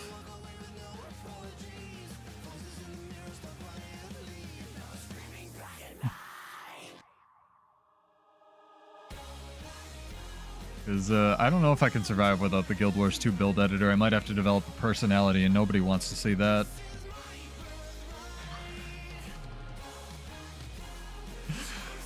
Oh, man. I almost want to just like ask him for the source code and see if I can make a wrapper for it, distributed on Android for $1. I wonder if that's even legal, because it's technically the property of ArenaNet, right? With all their assets for their icons and whatnot, but I don't think they'd care? I don't know. That might have to be one of those like sketchy, not licensed Nintendo games that's still on the App Store for some reason, you know? Nice job, guys. Good supply. Well done. Nobody plays Desert. We can probably just like tear it up and take everything.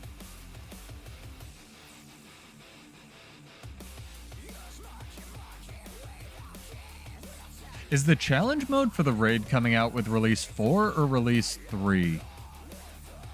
I think it's release 4, right?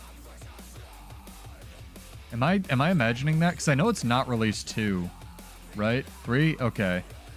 I was gonna say, I feel like that'd be down the road. I think the backpack is release 4, which is like, you know, who cares? Release 2 is the spear and the raid. And you'll probably have to do the raid to do the spear. Convergence CM along with 4? Okay. Oh yeah, they're doing a new fractal as well. That's honestly a pretty good release cadence. Yeah. You do care? Alright, well, fair enough. Again, different people are different. Oh, we got a glider for that scarf. That's okay. It kind of looks like you're strangling yourself with your own scarf. The dye channels are welcome though, right? I like the backpack. I mean, and you didn't play them on release, Enigma. They were much worse. Honestly, I don't hate Silent Surf now that they fixed most of the bugs, but it was pretty bad on release considering it was just supposed to be a strike mission and it got cut down really aggressively. You know that it even gave strike mission rewards for the longest time, right? That still bugs for you? Well, I mean, fair enough. I don't do this. I did it once to be able to buy the axe.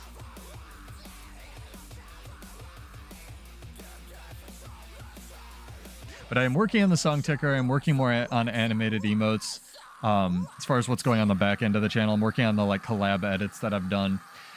If any of you want specific things, like, you know, specific emotes or anything else, your opinions are welcome. I do take those into account. The Jadebot recycling some junk one is definitely one that we had the community put in for. So let me know before now that I've got some more time to like work on the channel and stuff. I just want to make the best experience for you guys. Dang, we're tearing it up on Desert. No one plays this map. What even is this? You want just like an outline of a char? I'm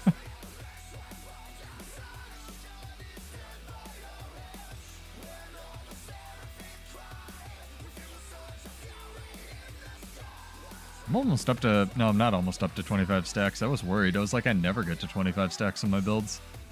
I always build them like I can, and I never can.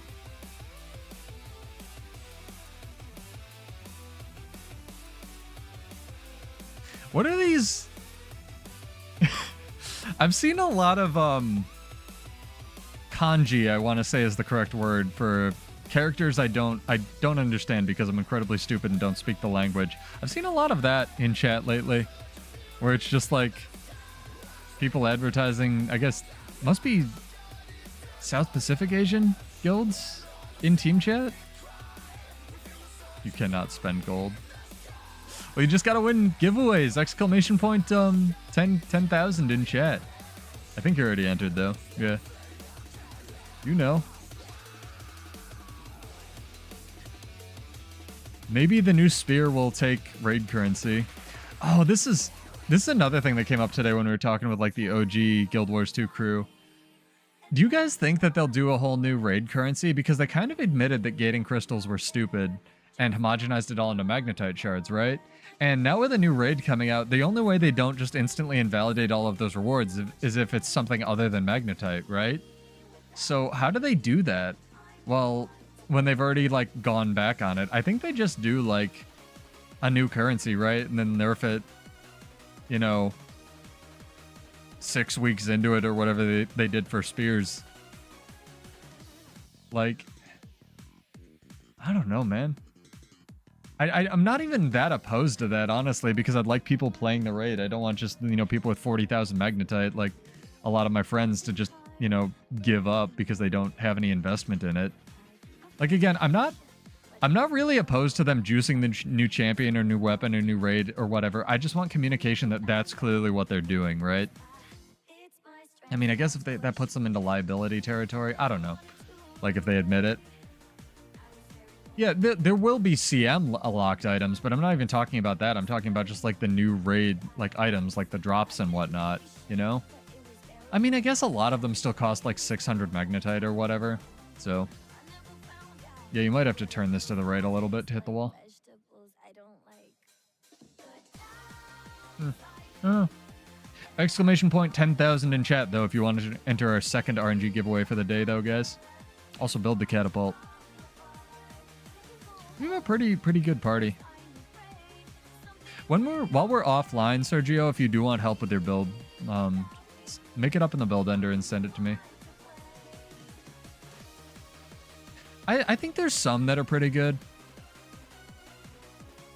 I think a lot of the Kadim stuff I liked. Like, I mean, not necessarily the skins. I mean, I do like Arabian stuff. If I can say that. I think I can say that without getting canceled. I don't think that's a slur. I like Arabian stuff. I like Egyptian stuff. I just like culturally different stuff, and a lot of the Kadim raids are themed that way, right? I really like the mini Jinn lamp that follows you around. I think that's really cool, because you can, like, kind of cosplay that your character's a genie. Hey, Viking. What's up? Welcome back. Hopefully you're well. If you'd like to enter our first giveaway, you have 2 minutes. Exclamation point, the number 10,000 in chat, since it's just an RNG giveaway. You got to be followed on Twitch. You just have to exist on YouTube. Just how the bot works. And you're welcome to follow, enter, unfollow.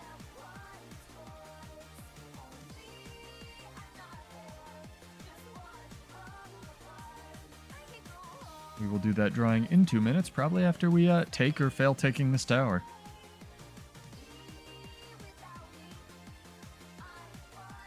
Trying to get some, you know, we need some more Bloodborne music, honestly, guys. Trying to think of what Bloodborne rock music is like.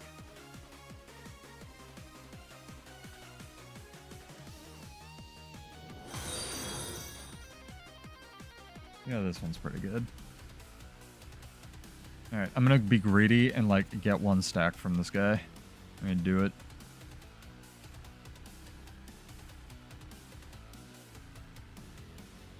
I'm definitely gonna get that overlay, though.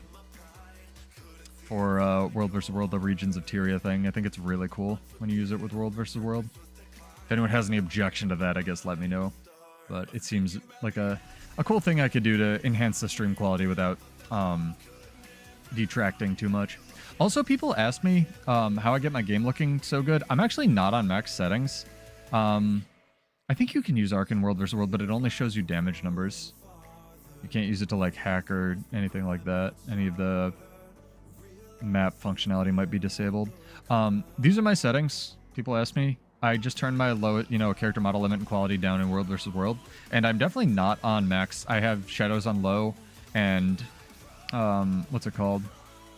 What's the other one? That reflections on none, because there's this weird invisible water layer below most maps, and it will try to render reflections no matter what, because this game's 10 years old. So if you turn those down, you should have a better time. And I also play on an ultra-wide monitor, basically, which helps with the resolution and gives me a little bit more of a zoomed out look to my gameplay. Ah, my nose. Ouch. Thank you, Sang. Appreciated. Let's do this drawing before we leave the safety of this tower. Oh, hello, friendo. Natural 20s, come back. I'll invite you. Nice, you got him. I didn't reach over. Also, chat, I just want to complain that we broke Earth real quick. It was 50 degrees last night here in New York, like New York State. I don't live in the city. It's 76 now. Anyway, let's do this drawing. Got a bunch of people. Knowing my bot, it'll pick one of the new people. And you can win more than one, so Paul's could win again. Just scroll up real quick. Delete Enigma's entry. All right, good.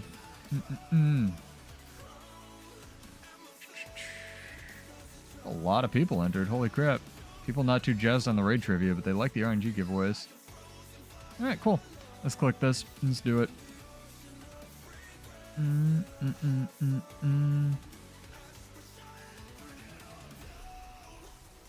want to just give it to Sang, but I can't. Too bad. Dude, this is taking forever. Load. Okay, sick. Finally. Nat 20s, you have won. Congrats. I don't know why it takes like half the time sometimes. Character name or an account name. Yeah, congrats, dog. I do giveaways every Monday. Monday or Tuesday. It's been Mondays, though, lately. Been actually able to have a regular stream time. At 9 Eastern. And I will shoot you 25 gold. Are they actually? But it could be a different Nat 20s, is the thing. Okay, it is you. I wasn't sure. Sometimes, you know, we have like 2 Gibbs in the guild now. Whole bunch of people with different names. You know, we had like 7 people named Lady in the guild at one point. Super confusing. Nice, dog. Congrats. And yeah, you're welcome to join us. Hit you. Fair enough. Yeah, I like the trivia topics. I like the trivia topics, especially when they're inspired by other people. Very cool. Welcome, Sang. Thank you for the follow. Appreciated. Always cool. Oh my god, thank you for the sub. Not even the follow. Jeez, now I have to. Jeez. You're going to raid? Alright. Cool.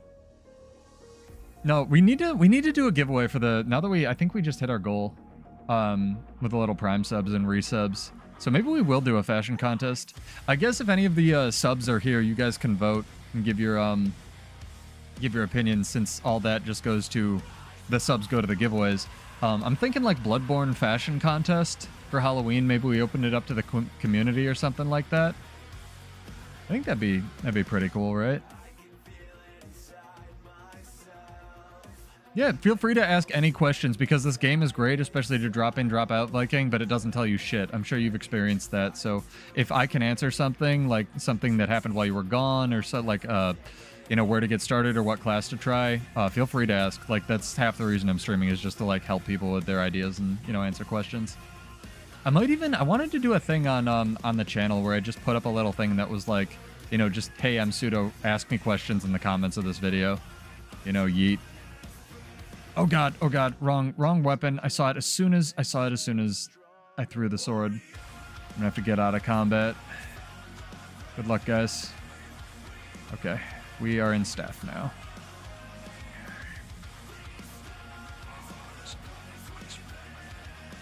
Careful up there, guys. They're gonna have the camp. I'll go in first. It's fine.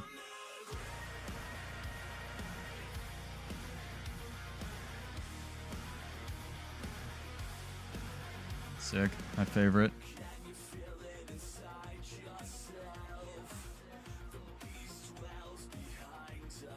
I think we already fought these guys. I could be wrong. You guys clearing out the camp, all right? Make sure you're targeting something, right?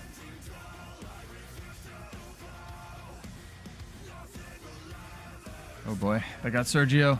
Okay, see if we can kill a camp. See if we can kill a camp thing. Maybe we can rally. Ooh, that was a lot. A lot of condies. Something in there does condies. Yeah, it was my bad. I tried to split them out. Like, split them up, but couldn't peel. Yeah, no worries. Even if you, like, catch any of the VODs or just, like, post them in the comments of any video, I read all of them, and I try to interact with anybody who has, like, questions and stuff. So... Like I said, I don't do any of this for money. The only reason the subs are available on Twitch is because I do giveaways and stuff. So if I can answer your questions, I will. I'd love to help out.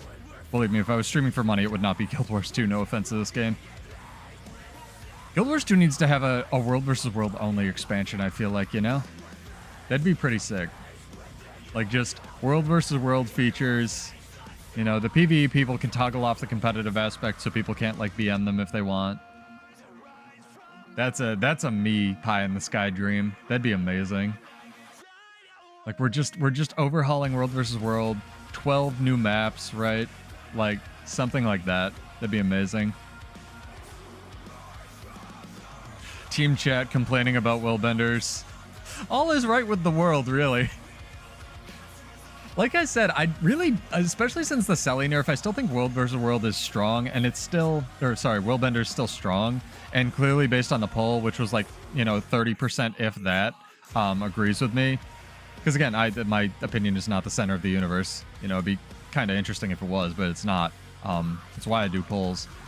A lot of people still think World vs. or Willbender is strong. One day I'll say the right word, and it's, again, I just don't know what they do, like, they do to fix it without just dumpstering the playstyle, other than removing the, you know, the virtues layering thing. Hey, Coco, what's up? Honestly, so here's my dream World vs. World map, and this is not a meme. This is something that I would love for World vs. World. Imagine desert, right?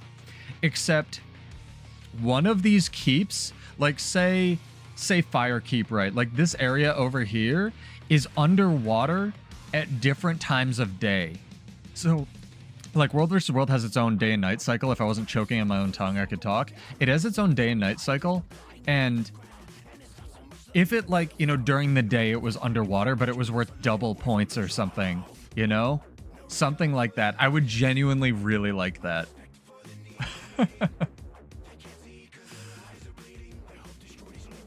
What other elite specs are, like, kind of crazy? Kata? Yeah, but Kata doesn't have permastab in PvE, or PvP, right, Dream? So I don't know. It's kind of, it goes back to that, yes, it's World vs. World is large-scale PvP that uses your PvE gear. So you can kind of build craft here. That's why I like it, and that's why the channel's called Build Wars too. Because there's actual, like, build crafting, and it's not just, like, choose an amulet, which is build crafting. Yeah, I don't know. Like, that's why it goes back to that, I think somebody in here had a really interesting idea for just, like, a special event weekend, where it was, you know, what if it just used your PvP balance for a week, you know? That would be really interesting, like PvP gear, PvP balance, PvP amulet, stuff like that. I think that would be a really cool one. Does anyone else, I swear I bring this up periodically, and I swear to God I didn't hallucinate this. If you guys are new to World vs. World or returning to the game, you may not remember this, but ArenaNet has done, especially recently or more recently, lots of, like, no downstate weeks in World vs. World, where if you die, you just die, right? And I really like that as a roamer, because it means it's a lot, if you know what you're doing, you can actually focus one person, and it's easy to win, or easier to win outnumbered fights. And they had this one week, that's kind of what I'm getting to, alts, because they had this one week where you would kill somebody, and you would get a special action on your bar. I'm pointing because, you know, I think you can see my hand pointing at my screen, but you would get a special action on your bar, and it was depending on what you had killed recently, or maybe it was like there were orbs that would drop on the ground. I can't really remember. Let me claim this camp real quick. There were like orbs that would drop on the ground. It was like, oh, this is a necro orb, and I'm picking it up, right? And you would get a necromancer special action, and then it flipped all your skills on your bar, like the 6, 7, 8, 9, 10 skill, over into stuff from that profession. And they only did it once, and in weirdly non-consistent ANET fashion, it worked perfectly, and there were almost no bugs associated with it, and they never did it again. And it's like, I don't know, maybe World vs. World, like, hardcore people just hate stuff like that or something, right? But that was so cool to me. It was so cool. Like, I swear to God I didn't hallucinate this, and they actually did it in the game. But yeah, they do stuff like no downstate. That was really cool. Core only would go pretty hard for a week. Yeah, I think that would be pretty neat. It might have been I don't know. Maybe that was older. Enhanced Siege. That sounds like something they could definitely do. There's so much they could do, right? But I feel like the hardcore, like, World vs. World guilds that are actually try-harding, like Mag and stuff, just hate it. So they you know, get a lot of flack or drama it up or whatever. I don't know. Hey, what's up, Maddie? Are you home? Are you able to play now that it's Selly's been nerfed? Hopefully your travels went well. I'm assuming that it's you and not, you know, it went all right. You're one of our subs, Maddie, so you get to choose. I guess you get a voice. You don't get to choose, but this is, you know, not a democracy, but it's a democracy. Kind of like actual democracy. Anyway, would you like a Bloodborne-ish fashion contest for Halloween? I think people have been wanting a fashion contest, and I'm feeling Bloodborne. You know, it won't be a direct cosplay thing, but I feel like, you know, just Bloodborne-inspired looks. It'd be completely arbitrary. It'd be like my preference. You know, I think we could do that. Maybe open it up to the community. Maybe we give away some candy corn gobblers. Yeah, there's a lot of... Again, it's kind of like Bloodborne in my mind, right, Alts? I'm sorry, your name isn't Alts, it's Atzer, stupid. My bad. I can't read. Crowdfund me some glasses, chat. Sub to the channel if you want to get me LASIK that I don't need. Sorry, don't do that. Because I don't need it. But, like, my bad. And also apologies to everybody who did I say your name wrong. I do my best. What's up? Welcome back, Osimo. Hopefully you're well. Yeah, I think we'll do a little Bloodborne-inspired fashion contest. And do first, second, third, and at every level we'll give out like a candy corn gobbler. Plus some stuff, right? Just tell me I'm being dumb if I'm mispronouncing your name, or just like write the pronunciation of your name in chat. I apologize, guys. I do my best, but I'm from New York, so all of my stuff is nasal to begin with. Dang, 100 blades looked like it did damage there. Holy shit. Damn. I thought there was an L. My brain added an L because it goes to like words that exist. I've been gaslighting myself for years. Yeah, I think Bloodborne fashion contest. If no one knows who Bloodborne is, what it is, go play Bloodborne. Alt guy. Yeah, I was gonna ask, I was like, do you actually think alts are stupid? Because alts are kind of like the way of Guild Wars 2. I guess you could kind of think that they're like alt accounts are stupid. I get that. Yeah, but I inserted a whole letter, right?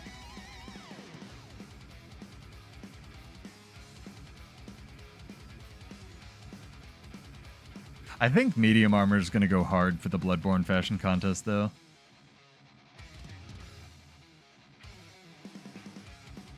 Medium armor, I feel like you could just make a lot of the characters, honestly. Like Father Gascoigne and Lady Maria, with all the trench coats. Yeah, if anyone out there has subbed or resubbed, thank you. Again, I can't thank you enough. It just goes into our giveaways again. Twitch streaming doesn't make any sense to begin with, so anything I can do to just sort of pay it back to you guys, because Lord knows I don't make any money from this. Nothing on people who do. Oh, Corteria, hell yeah. I mean, as long as you got him to 80 for the Wizard's Vault, right?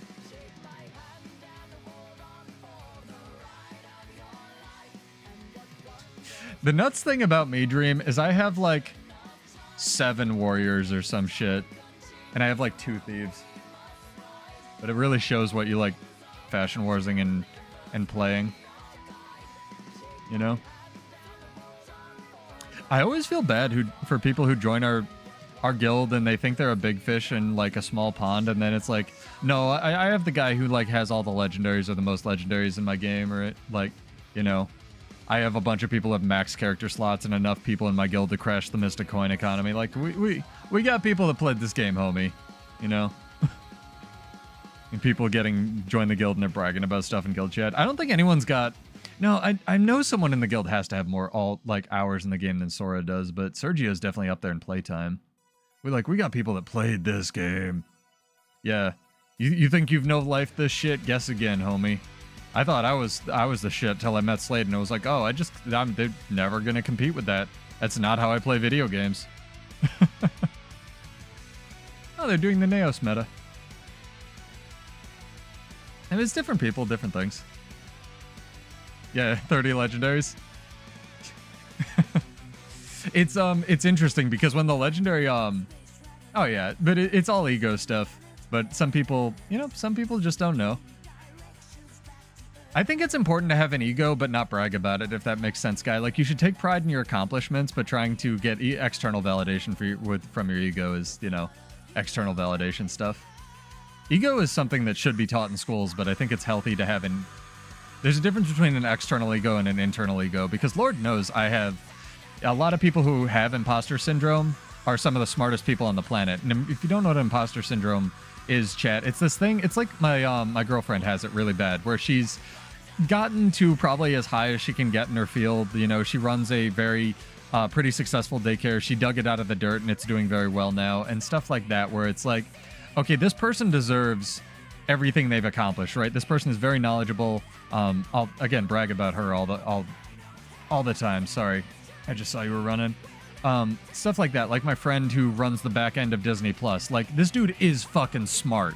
Like, he is smart and deserves the adoration and praise, but he doesn't go around bragging about it, right?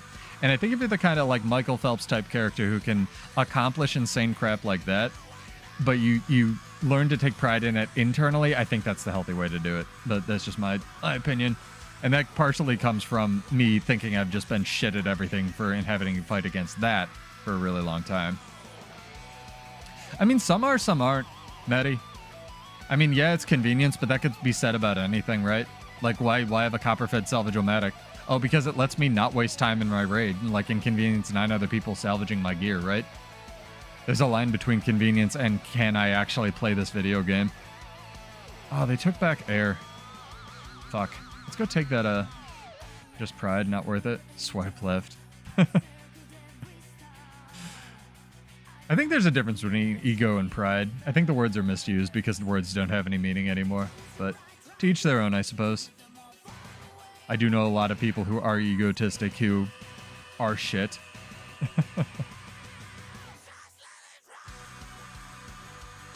Guy's good for a reality check.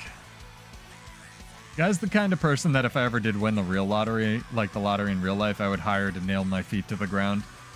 Otherwise, I would just float off into space and, you know, do something dumb like build a dirt bike track in my backyard or something insane. Sir, you have to hit the Assassin's Creed pile. But genuine answer to that, Maddie, I can tell you who pays for Tinder, and it's older people, because as you get older, Tinder will match you with fewer people, and bots pay for Tinder, because then you can just spam as many people as you want. And we actually, again, I had what I can only describe as at work the other day. It was like, I guess about a month ago now, a symposium on the future of OnlyFans, Tinder, Twitter, and Reddit, because they are all pointing towards and pushing the boundaries of monetized porn that isn't even, I don't even know if I can say that on YouTube. Oops. Oh well, I probably got demonetized on my non-monetized channel. That tends to push the boundaries forward anyway of where acceptability is, and all of those things are monetized. Yeah, it's like, that's why a lot of the Gen Z people are going back to dating at actual bars and in real life Dream, because there was a period where it's like, oh, I don't want to try to meet a girl in real life. They'll think I'm a rapist, right? And now you go back to, now it's like, oh, it's only bots and scammers and people who are predatory on the internet. So it's going back, you know, again, it's like the thing, what's it called? I found out the other day that vocations are the thing again, right? It ebbs and flows, where the guy doing the lines for my house, the electrical lines, makes $230,000 a year. But when I was in school, it was, you know, sort of become a doctor, and then it was get a software job, and now it's back to, like, actually do a trade, because no one wants to do trades in my area anymore. And again, it goes in a circle. You already won the fashion? Have you fashion warsed? You want to give your fashion away, Sergio? Don't you want to hide it? Save it? Gatekeep your fashion, dude. You don't want me inspecting your cosmetics now. Yeah, but there's criminals everywhere. That just happens, right? Part of the reason why the internet is great and terrible, Dream, is a lot of this stuff is more prolific because everyone has access to it, but it's also just more noticeable than a lot of the scammers were in you know, real life. And again, just educate yourself, know what you're getting into. It's like if you play PvP in this game, right? You have to know the kiddie pool for what you're getting yourself into. And get what you can out of it.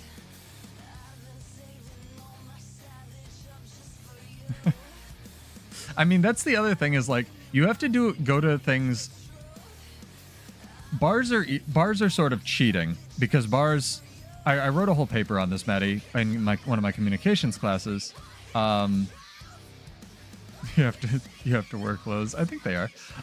Bars are cheating because you're basically overpaying for your drinks in exchange for giving up, like getting back some security for as in terms of dating, right? That's why bars were and are coming back in terms of utility. It's also why a lot of bars failed during COVID, because there was no security and you were gonna like die. Whether it's physical security or they ensure that, like, you know, there's a bouncer there, they can deal with whatever breaks out. There's a bar fight or something like that. That's the utility of drinking at a place and going and doing a thing. It actually also shifts a bunch of the monetary blame if you get in a car accident, but that's a whole other thing. Who knows about dram shop? Shout out to the 3 lawyers in chat. The problem with dating at bars is, like, you need to understand that people are either there for dating or drinking, and if someone says, no, fuck off, I'm here with my boyfriend, or something like that, that's a clear signal, you know? Oh yeah, it's 100% overpaying, but like everything's a scam nowadays too, Dream. League and SPVP is next to your salt, man. Just saying, yeah. It depends on what region you're on, obviously. And cheating again happens in every form of game. Like, I was talking to my friend who played a lot of Dota, or plays a lot of Dota, and he said he actually started like easing off it because he was getting up to like the rank where he was going to either have to start playing the win trading bullshit game, or he was going to just not be able to progress, because there's a lot of like, in every game nowadays, there's a lot of like, you have to know how the meta game of how to like play the competitive scene, right? And in Dota, apparently, I'm just going off what he told me, there's like the rank that like is healthy and fun and to play at a competitive level, and then there's the rank above that where like all the win trading bullshit happens, and then there's the like rank above that where all of the like tournament level, you know, actual esports players sort of know each other, and there isn't any of that. So if you can get past the layer of bullshit into like the top level PvP, which is kind of what it is in Guild Wars 2, I feel like, yeah, you can play the video game, but just, again, know what you're getting into. I like my favorite thing in terms of esports nonsense that I've heard of recently was, and finally say your name right,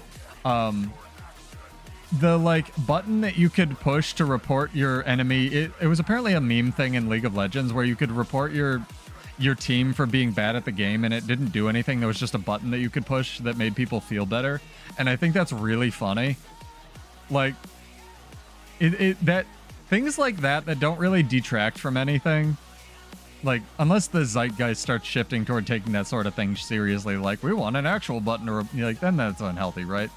But stuff like that, or like the mute function where you can just like mute somebody, and every now and then you can like look over and be like, oh yeah, they're still yelling at my like muted thing, and just like, you know, it doesn't take anything away from you, it just wasted their time. It's just very funny, you know? 500k USD, jeez. I mean, is there even utility to banning them at that point? I gotta check out Dark Sora's, yeah, I'm looking, don't move. Also went with the swaggering hat. This is pretty good for light armor, honestly. I see that you have the gambling chest piece that I was going to use. I think that's the... Oh, this is sick, actually. What? Oh, no, that's literally her top, by the way. Like, this is Lady Maria's actual shoulder pads. God damn. Yeah, this is real good. This is real good. You could even dye the hair like white. I approve, man. That's very good. Save that one. Yeah, just funny stuff like that. People treat everything too seriously, Maddie. Everyone thinks here's the thing. It's kind of plays into what Guy said. I guess the reason I'm okay with having an ego is because I accept that fundamentally none of my opinions matter. Like, people come to my streams and hang out and they listen to my opinions and they may or may not agree with them, right? And that's the value of entertainment on some level. But yeah, here's the thing, chat. I don't matter. You don't matter. What you do to other people, whether or not you have a positive impact on them, matters. So it's interesting, right? But I still maintain take pride in your accomplishments. Yeah, it does. I'm sure Sergio's aware of that. I think they probably just went with the, like, light blonde. No double swords, that's true, but at least you can main hand sword. Is there a double main hand sword? I know there's a double main hand dagger in this game. There's a couple. But you definitely couldn't Rikuyo it up. Which is the name of Lady Maria's sword that she threw down a well in Bloodborne. Fun fact. Yeah, if you ever want some actually useless knowledge, chat, plumb my well of Bloodborne knowledge. Because holy crap, I know a lot about that game. How do I duel a stealth spam class with a bunker class? So, Meg, I mean, the only way to beat a stealth spam class in any respect is to be able to burst them down before they can go back into stealth. So, yeah, it'd be tough. You'll either have to lock them down in a CC, but I'm assuming that you mean a thief or a mesmer. The good news is they did just up the reveal duration, so once they hit you, it will be actually 1 second longer before they can go into stealth again. So you may be able to have a slightly longer window where you can actually damage them. We've actually had a couple fights tonight where I was having to deal with thieves like that. But I would advise you to save your non-defensive, skills that do a lot of damage, just like you would on a non-bunker class. But yeah, other than that, just be mobile enough to not deal with it. Not everything is meant to 1v1 every style of class. And actual reveal skills are few and far between these days on classes, so I can't recommend those. One funny thing you can do in World vs. World, though, is you can use actual reveal traps, which is always very funny. Especially, something I saw that was the funniest goddamn thing I've seen in World vs. World, and I might do this just to illustrate it. Like, somebody had ascended food. Also, there's ascended food down in the camp now, guys. They had, like, ascended food down, and then they had, like, stealth reveal traps and, like, supply removal traps all around the ascended food. And I love the, like, meta game of that crap, where it's like, it's a truly easy trap. It's a truly metagame trap. How many people are coming? This is a few, man. This is a few. Let's see how many we're gonna get. I would not run into this. There's a few people here. Might be able to take them out one by one.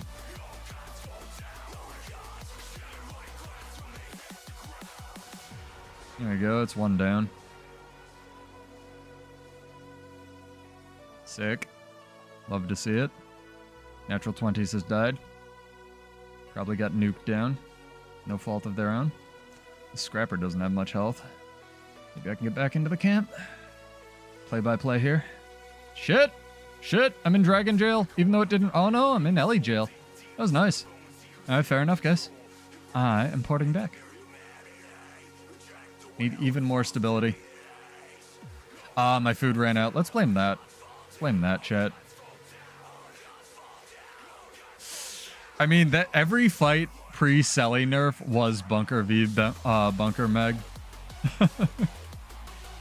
It literally, even if it was like a Willbender or something, I feel like every fight pre-Selly nerf was Bunker v Bunker. Now you can actually damage stuff, which is so refreshing.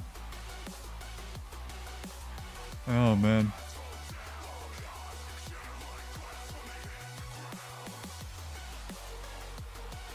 Nah. The best answer to how do I fight this thing is to go play it, like in PvP for a little bit, and to learn what it can and can't do, or watch a streamer that's like, you mentioned perma-stealth. I can recommend Syndriner because he's probably the best thief in the game right now. Like, go watch somebody who is unbelievably good at playing whatever you're losing to. That's why I started playing Mesmer, because I was like, what the fuck is hitting me? How do I deal with this? And then it leads back into, like, you might like something you haven't tried. Because I played a shitload of Mesmer. It was a lot of fun. Yeah. Deadeyes you can deal with on a bunker class because you might have some reflect somewhere in your kit. And as weird as it is, I don't think Deadeye has any ability or any skills that are actually unblockable out of stealth. So if you can count to 3 once they go into stealth, I mean, Warriors plays a crap load of Thief, and they can correct me if I'm wrong, but it's Duels are also helpful, yes, but like I usually, whenever I fight a thief, I count to like 1 or 2 or 3, and then I start pushing my block or my, you know, Aegis or Reflect or whatever it is, because there's a good chance they're not going to burst you like right out of stealth, because part of the advantage of stealth is kind of that defensive utility where they're going to use it and then use it to sort of outlast their cooldowns to press their heal skill or whatever to sort of heal up, right? Stuff like that. Not sure how no one knows how Mesmer works, not even ArenaNet. It's true. The thing with Mesmer as well that I've come to realize recently is a lot of their stealth skills actually aren't that long. And nobody takes Prismatic Understanding, which is the one that like doubles the stealth duration or increases by 50% or something, because it's in a weird spot in Chaos. So unless you're dealing with a Mesmer that either initiates or runs away with Mass Invis, in which case they're not a Mirage because they would take Jaunt,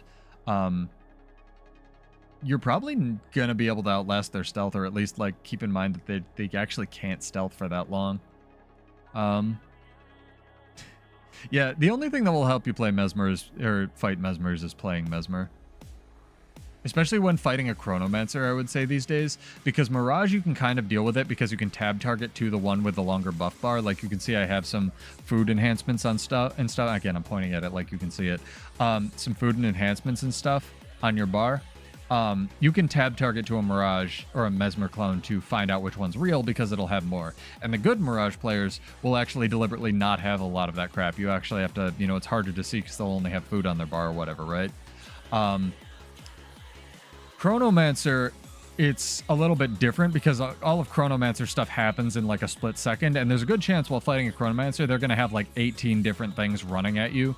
Not that many, but like way more than just the 3 clones they can summon. They'll have like 2 Phantasms because they're running Greatsword, and then the Greatsword can summon 4 Phantasms, and it's like all happening at once, right?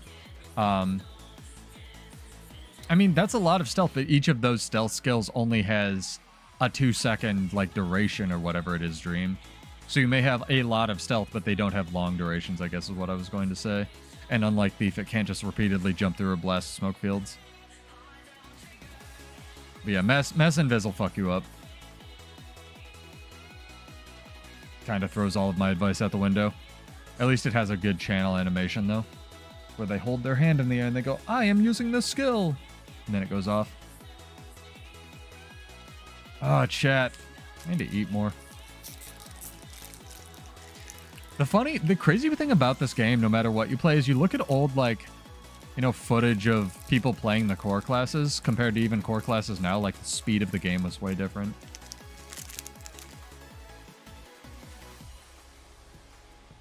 It's crazy.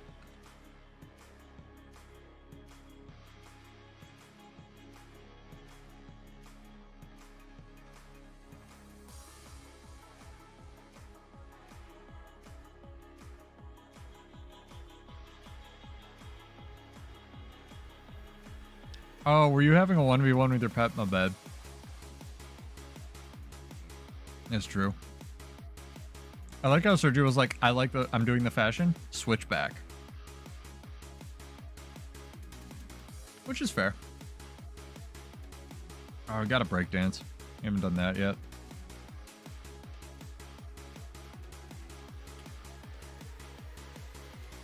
I wish you could hold the gun saber in your teeth.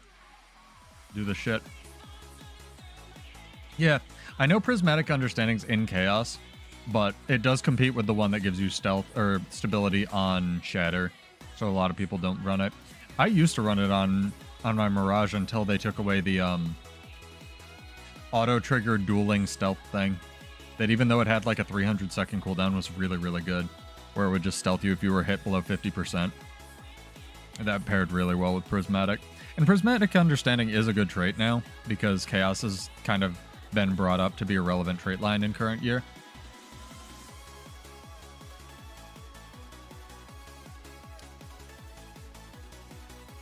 I really think that there should still be a, whatever it is. You know, the create a clone whenever you stealth trait? I don't even know if that's still in the game, but I really like that. If that was in the game, but it also created clones of whatever you stealth, like allies, right? That would be so cool to me. Like, imagine Veil, which has a 20 target cap, or like Mass Invis, which has a 10 target cap, right, in World vs. World, and you're driving a Zerg, and you like use that, and the Zerg runs through the line, and it just looks like the Zerg keeps charging forward, but they didn't, because it's just clones charging forward, and then like, you know, you come out of like a portal bomb behind them. That would be so cool to me. Because the tech's already in the game.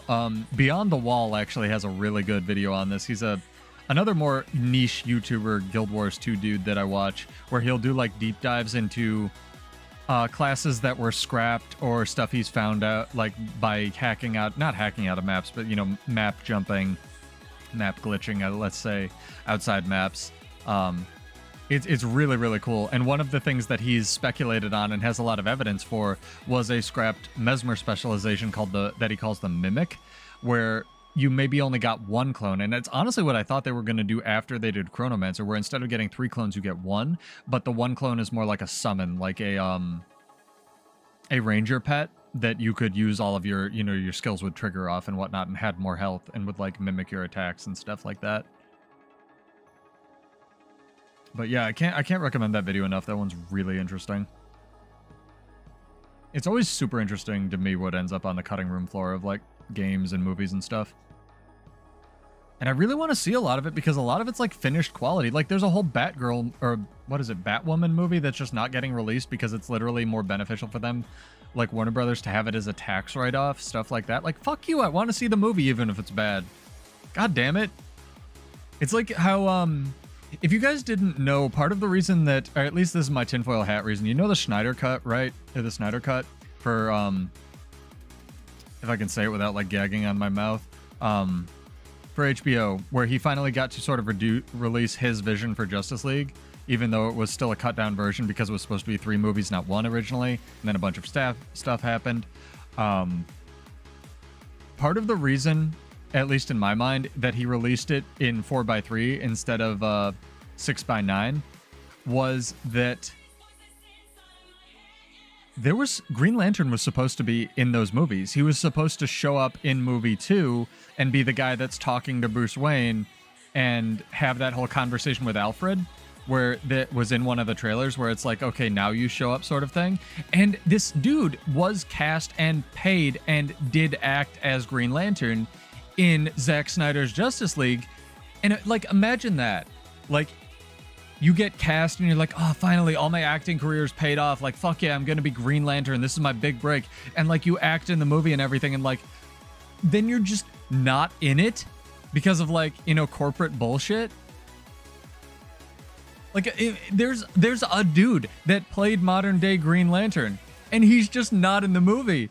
And part of the reason that I think the movie was released in 4:3 is because they had to cut out all of the green light that's around half of the edges. Like, if you go back and watch that movie, which is wild. Oh, that's gotta, like, I'm sure he's not hurting for money, but it's like, that's gotta be nuts, right? Like, this is my big break. I'm finally a superhero. I've worked, you know, all these hours in the gym have been worth it. You know, all my acting career. Nope, we're just not going to release that movie. And it's just, fuck, what? Oh, man. I want to see goddamn Zack Snyder's three like version movie, like, you know, trilogy series. God damn it. I don't want the Snyder Cut. I want the Snyder Cuts. Fuck you. I mean, the TV show thing was a whole...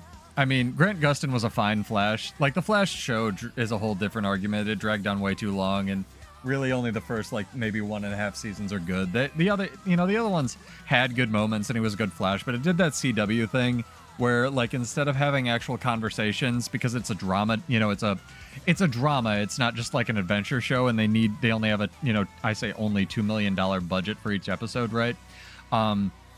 Instead of having actual conversations that would meaningfully solve problems, the characters just need to be, like, angry at each other for no reason for half the time. Like, I enjoyed The Flash. I actually really enjoyed Legends of Tomorrow a lot more because it stopped taking itself seriously after season 1.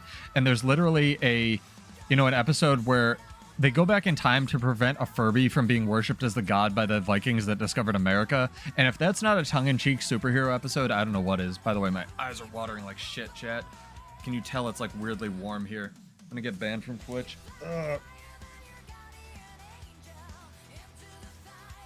Oh my god. But like, no, I didn't hate a lot of Supergirl. I thought it was pretty okay. But again, different people like different things. Arrow objectively sucked after the second season, but like they kept that going for a really long time. And one of my favorite things that came out of the CW universe is I'm a huge fan of John Constantine, because his just, again, I work in marketing. I find it very interesting when like weird marketing things happen, and no, I've been eating them. Thank you for the reminder, though. We need a protein bar emote. That's a good idea. Gains emote. I think Supergirl was just through a different lens that a lot of people didn't like, but I still think it had a lot of valid complaints and points. But like Constantine, the character is awesome, and I really like it because he started out as a Dark Horse comic. Or he did, it wasn't even Dark Horse. Originally, it was like an Alan Moore. Fuck, I'm gonna get this wrong now that I said I like him. I think Alan Moore made him, and then like Dark Horse bought it, and then DC bought Dark Horse. So this weird like transformation of like this character from one thing to another, and then he got incorporated into the DC universe, and he's been like really pivotal to a lot of their stories. He's been like the linchpin of a lot of the like Justice League Dark stories and stuff. And then, like, yeah, we could get some calorie burrito emotes. That's a good idea. I'm writing these down. I'm gonna screenshot that. That's good, Maddie. But a similar thing happened with the actual. I mean, we already talked about it a little bit. Like, broadcasting rights are insane. So, like, Fox had the broadcasting rights to the Constantine character, and then that got greenlit for one season, but was basically put in a time slot that was made to die, kind of like Swamp Thing was, even though it was a really good show. And I didn't hate the Batwoman one either. I just, like, Ruby Rose just didn't want to be Batwoman after a season, which I kind of get. Like, it is what it is, but like this character went from like a Fox, a character from Dark Horse to being bought by DC to being on Fox for a season to being basically made to die to CW buying the broadcasting rights to the like Constantine character on television for that to him being in a couple like crossover events to him like getting incorporated onto Legends of Tomorrow on like the sub channel of DC, and it like insane marketing crap like that just interests me so much, the first bit of Doom Patrol was really good, and then it kind of got shit and I stopped watching it. Doom Patrol had a lot of potential, again, because it was written by people who had actually read the comics. Doom Patrol also had this weird meta thing going on that I really appreciated, where a lot of the people playing a lot of the characters had actually dealt with the problems that their characters were dealing with in the show. Like, Brendan Fraser went through this messy divorce where he lost all his fame and his money because his ex-wife, like, took all of his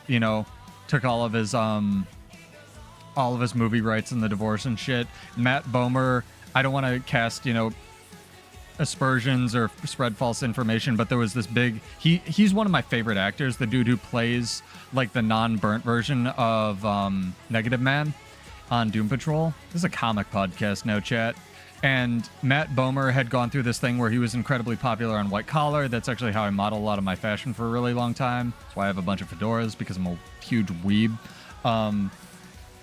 And he had gone through this drama of like when he was outed as being gay, when you couldn't be gay in the media, when it wasn't, it wasn't acceptable or popular or the thing to do anymore at the time. And similar thing happens to his character in this show. Like, everybody playing the characters that they were playing on Doom Patrol, like, seemed to agree that this is a story that's worth telling and have this, like, undercurrent of empathy toward what the character was going through. So I really appreciate that on, like, a marketing level. A lot of my appreciation for shows comes from what... whether or not the people involved in the show behind the scenes have appreciation for the character, and whether they can, like, the weird journeys that a lot of these things have gone on. Yeah, Blacklist was after my time. I stopped watching USA after, like, the White Collar days. Again, I haven't had cable for a really long time, but a lot of these were on HBO or on HBO. Like, here's a hot take as well. I didn't hate the first season of Titans. And I kind of like, they wanted something edgy to fit into Zack Snyder's weird, you know, edgy DC universe he was building. And I really like Snyder, even though I think a lot of the time he's a shit writer.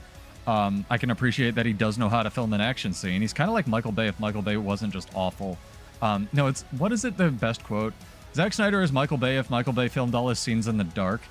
Like, I do have a lot of appreciation for a lot of the stuff that he's worked on, even if he doesn't always stick the landing, because regardless of what he does, Snyder swings big. And a really good example of this was Sucker Punch, where he and his wife wrote it and directed it, and it has a really good ending that I'm not going to spoil. If you haven't seen Sucker Punch, go fucking watch it. It's really fucking good.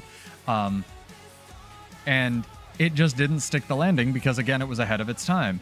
If you want a Snyder movie that did stick the landing, absolutely, and I will argue until the cows come home, go fucking watch Watchmen, because Watchmen still holds up to this day, and it was considered unadaptable material for a really long time by people.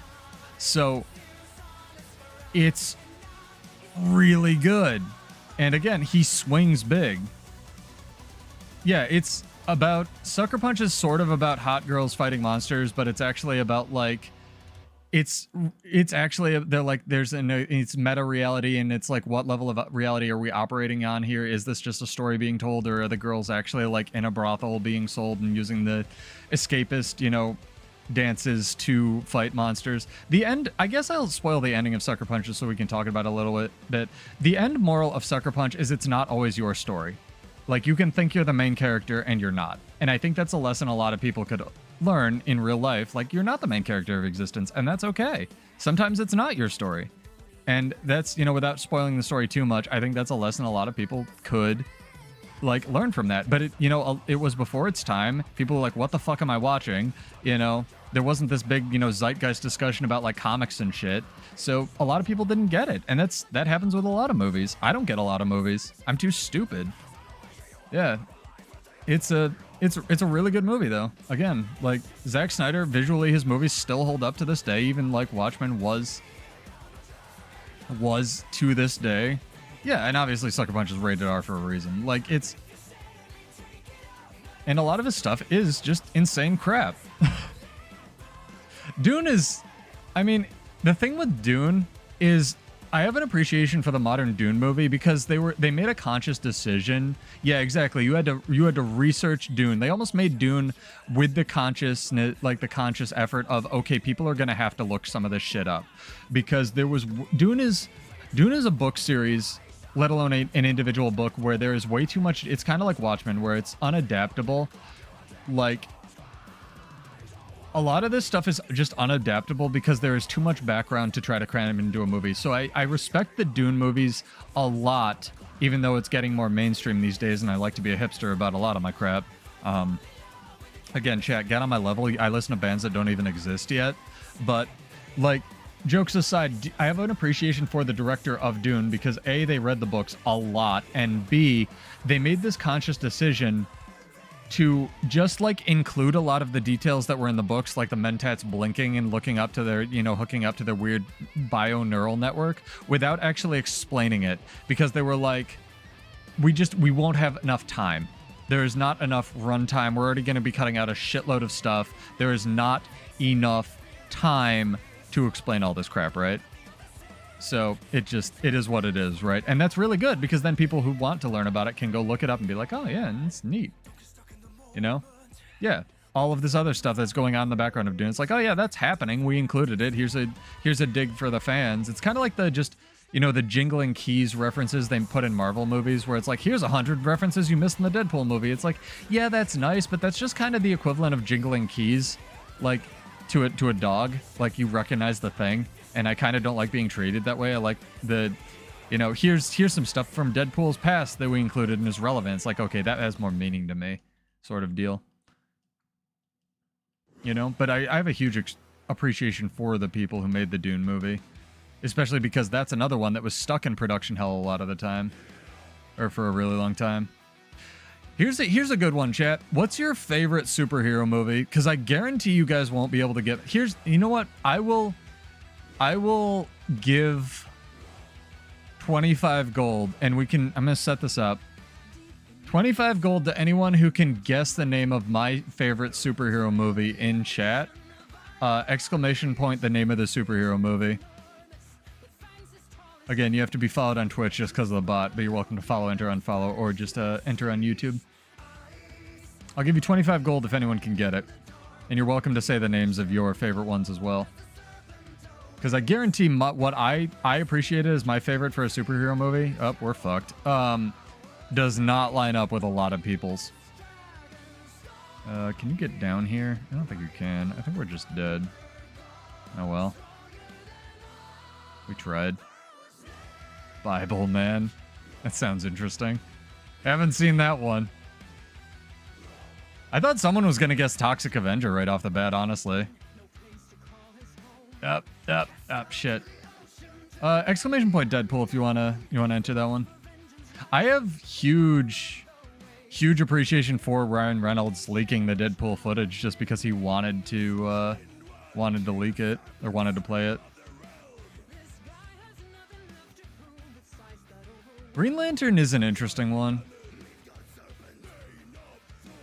Again, I think that people dog on the Green Lantern movie more than it deserves. I think it just became the one to meme on because the CGI was pretty bad and it aged pretty poorly. Props to anybody who said Green Hornet. Anybody, what's his name? What's his name fan?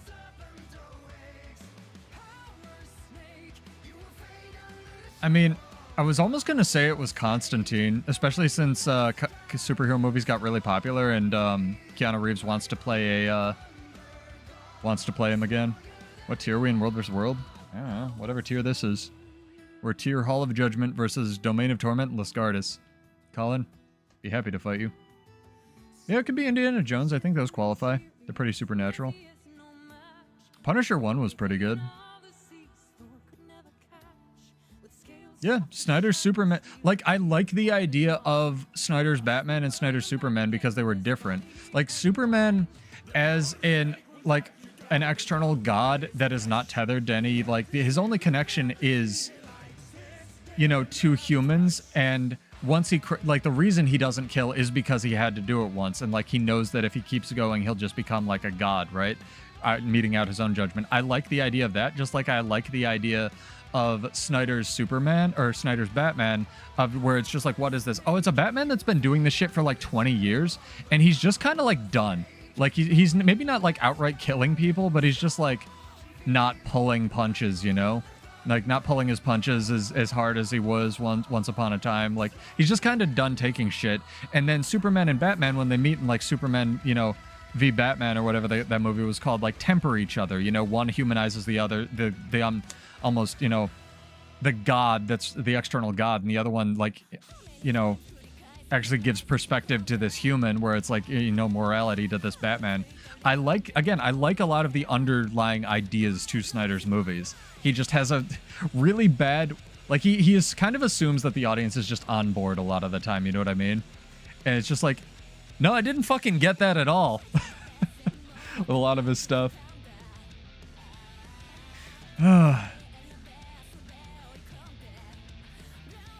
Batman was so good. Yeah, it was neat.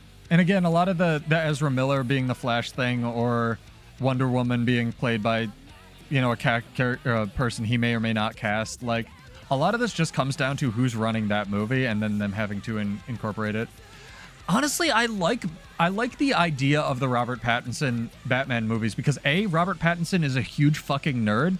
Like, he loves Final Fantasy VII. Go look it up. There's a great interview with him and his like female co-star for a movie where he just goes off on Final Fantasy VII, and the woman is just like nodding and smiling, and she has no idea what the fuck he's talking about. Like, Robert Pattinson is a huge goddamn nerd, so him as Batman is actually a really good casting. And I also really like Batman has been in need of this rework to his backstory for a really long time, because like a rich dude just beating up the unfortunate doesn't really jive when, yeah, you could just be contributing a lot of your money to like help the city and mitigate crime that way, right, Meg? So they actually pointed out in the Robert Pattinson movie, you know, I don't want to spoil the villain too much, but it's like, yeah, your villain is just like actually just idolizes you and is just fucking insane. And so is kind of Batman, where he could just like donate a lot of his money, and his parents already were, and he's not doing that, right? it's almost a retelling. Yeah, it's a inexperienced retelling of almost Batman's origin story accidentally, where it's like, oh yeah, this is stupid. Like dressing up in a bat suit and beating up vigilantes to make myself feel better doesn't actually help anything, right? Like, and then having to deal with the ramifications, you know, Batman creating his own enemies, like that I almost like a lot better than just, you know, rich dude dresses up in bat suit to punch the Joker. No, that's I don't really like the execution of it because, good lord, that movie's way too fucking long. There's a lot of Robert Pattinson staring mournfully into stuff, like the camera, or walking slowly away from stuff. But again, that's an aesthetics thing, right? But I like the idea of retelling Batman's story. But yeah, exclamation point, if you can get my favorite movie in chat, superhero movie, I'll give you 25 gold. Give you guys another 5 minutes to guess. Yeah, the detective bits, the idea when you don't actually know what the fuck is going on, or when you think you do and you're like, oh wait, I'm wrong. Like, that's really good. Because originally Batman, a lot of his, you know, was detective comics. He was the world's greatest detective. Like, that was supposed to be part of his superpower. It was just Sherlock Holmes, but in a bat suit that can punch people, right? That may or may not have been on cocaine. If you didn't know, Sherlock Holmes did cocaine in the original books. It's very funny. A lot of stuff gets watered down for the modern era. Except they just kind of didn't do that in the British version. That's why I really like Sherlock. I'm really glad that went for as long as it did. If you haven't seen Sherlock, go watch it. It was really good.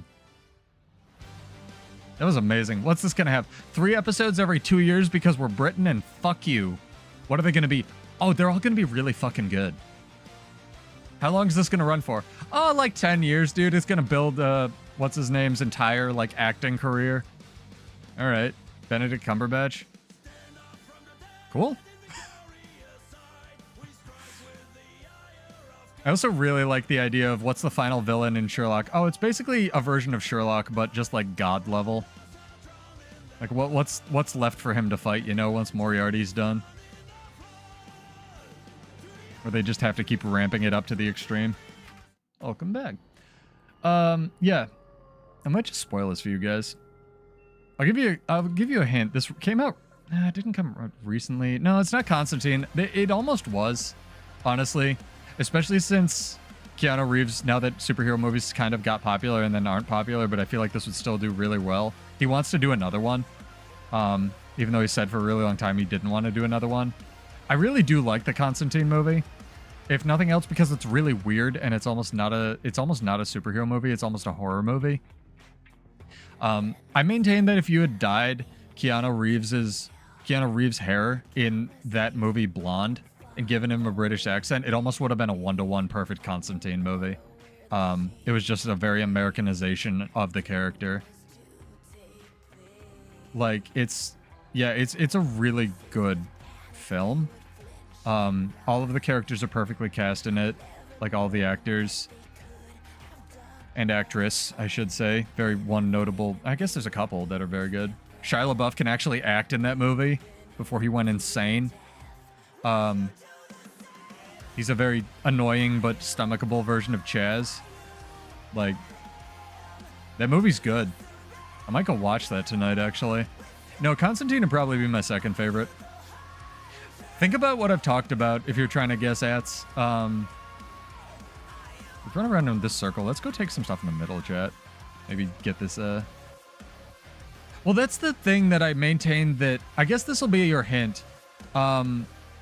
Yeah, and a lot of the time in the comics, he was an asshole for a really long time until he got watered down in DC and, like, had a... Like, again, the thing with Constantine is I like that he is human and he fucks up and fails. And even though he's trying his hardest a lot of the time, like, part of the reason that I really like the character is because he fucks up and fails and tries really hard, but people still die around him and stuff.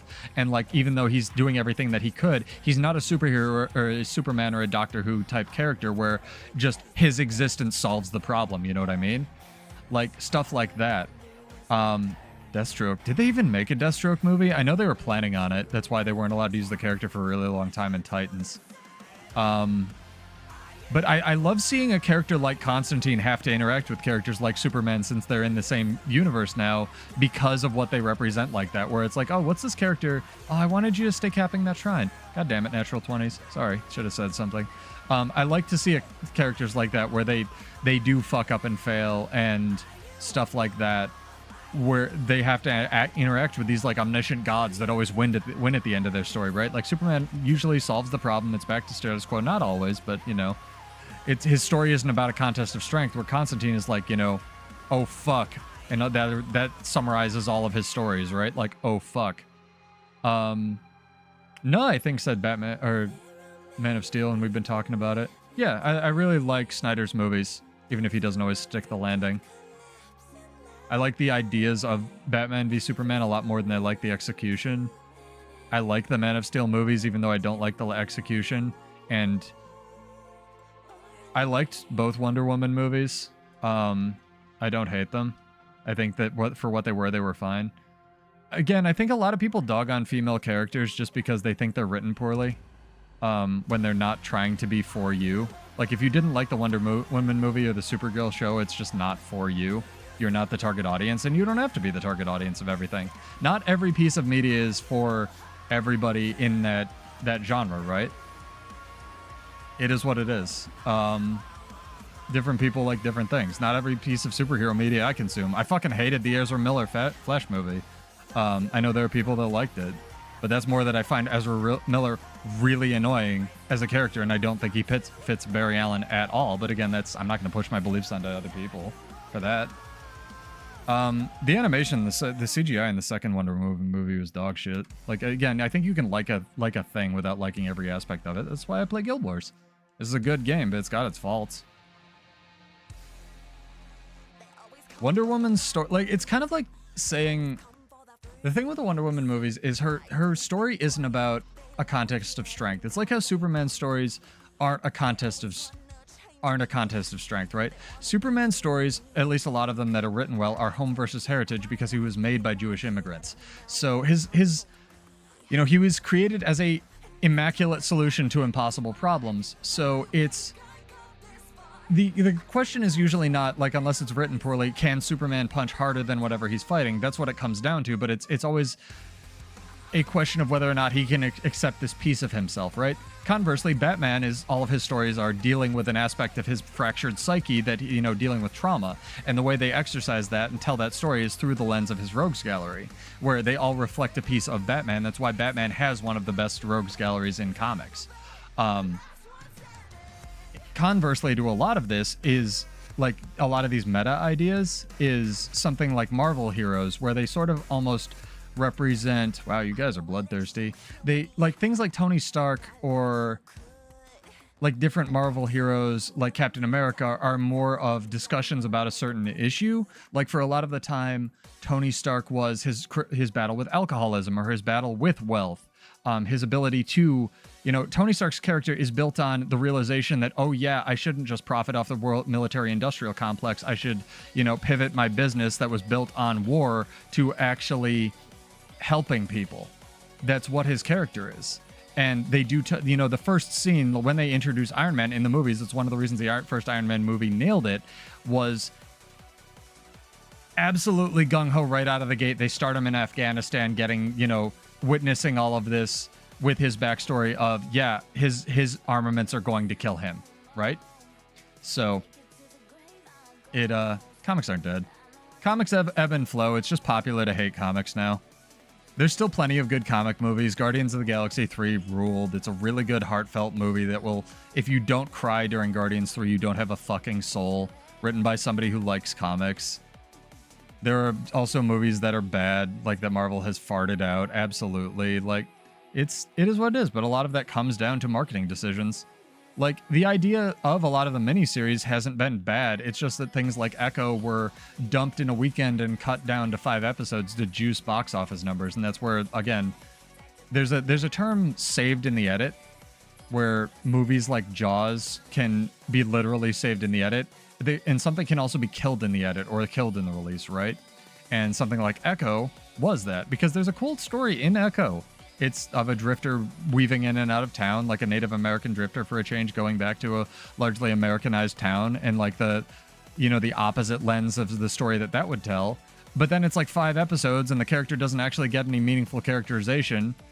And then you have the opposite of that, where things like Moon Knight, where Moon Knight was largely good until the last episode when they realized they were a comic book show and had to have a big like fucking blowout fight spectacle and they ruined the show. Like the first 5 episodes of Moon Knight are great because the actor is great and the CGI suit looks good and the characterization's done well.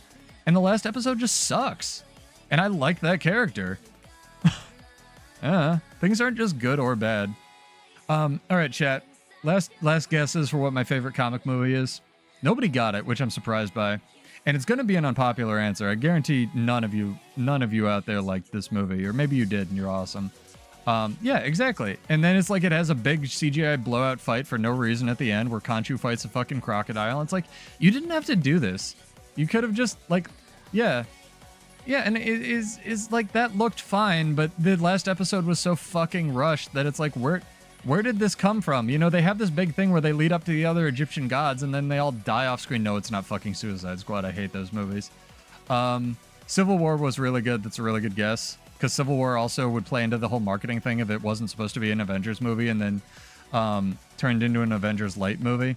No, my favorite hands down movie for... And I want to preface this with, so maybe I don't get Little Mermaid. Good guess. No, I want to preface this with, it's kind of in the Constantine boat where I've thought for a really long time and I've been a big proponent of, like, superhero movies don't need to be one genre. They don't need to be just the action adventure power fantasy genre that a lot of them are known for, right? My favorite superhero movie is more like Constantine, where it actually tried to be a horror movie, and I actually think it did really well.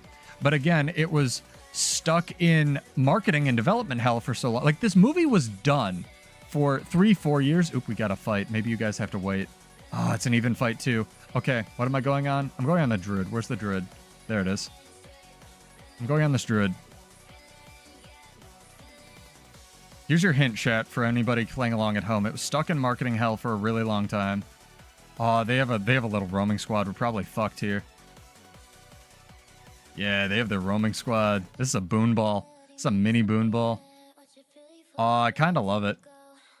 Because we've won a lot of fights tonight. I didn't want to just, like, roll over everybody again. Oh, can I get the kill on the sentry to help you out? Run, Sora, run! Maybe I can let you run. Yeah, they haven't killed me yet. Also, shout out to Vizipop and Kesha for being able to make music. Nobody guessed it with all those hints. Come on, guys. This is easy. Easy money. Easy 25 gold. What is Pseudo's favorite superhero movie in chat? Now that I've given you all the hints in the world. It's similar to Constantine. It tried to do another genre.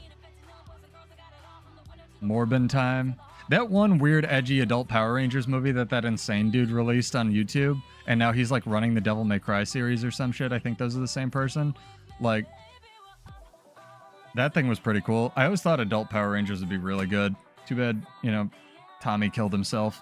It's really sad, genuinely. I wish he hadn't. He was a cool dude. Seemed like a good guy. Anyway, my favorite movie, hands down, chat, favorite superhero movie is New Mutants. No, Logan's a good guess as well. New Mutants was, if you don't know what it was a Fox sort of X-Men thing that was stuck in development hell literally for 4 years. No, I love it. It's good. It's a good movie. I really enjoy it. It just was a horror movie set in the X-Men universe. And it was released at, like, a random time when they just felt like dumping it after Disney bought Fox and they were just trying to, like, get money for it as much as they could. And I don't think it's bad. Like, the characters are well done. The setting is exactly what they were dealing with. The allusions to Mr. Sinister were good.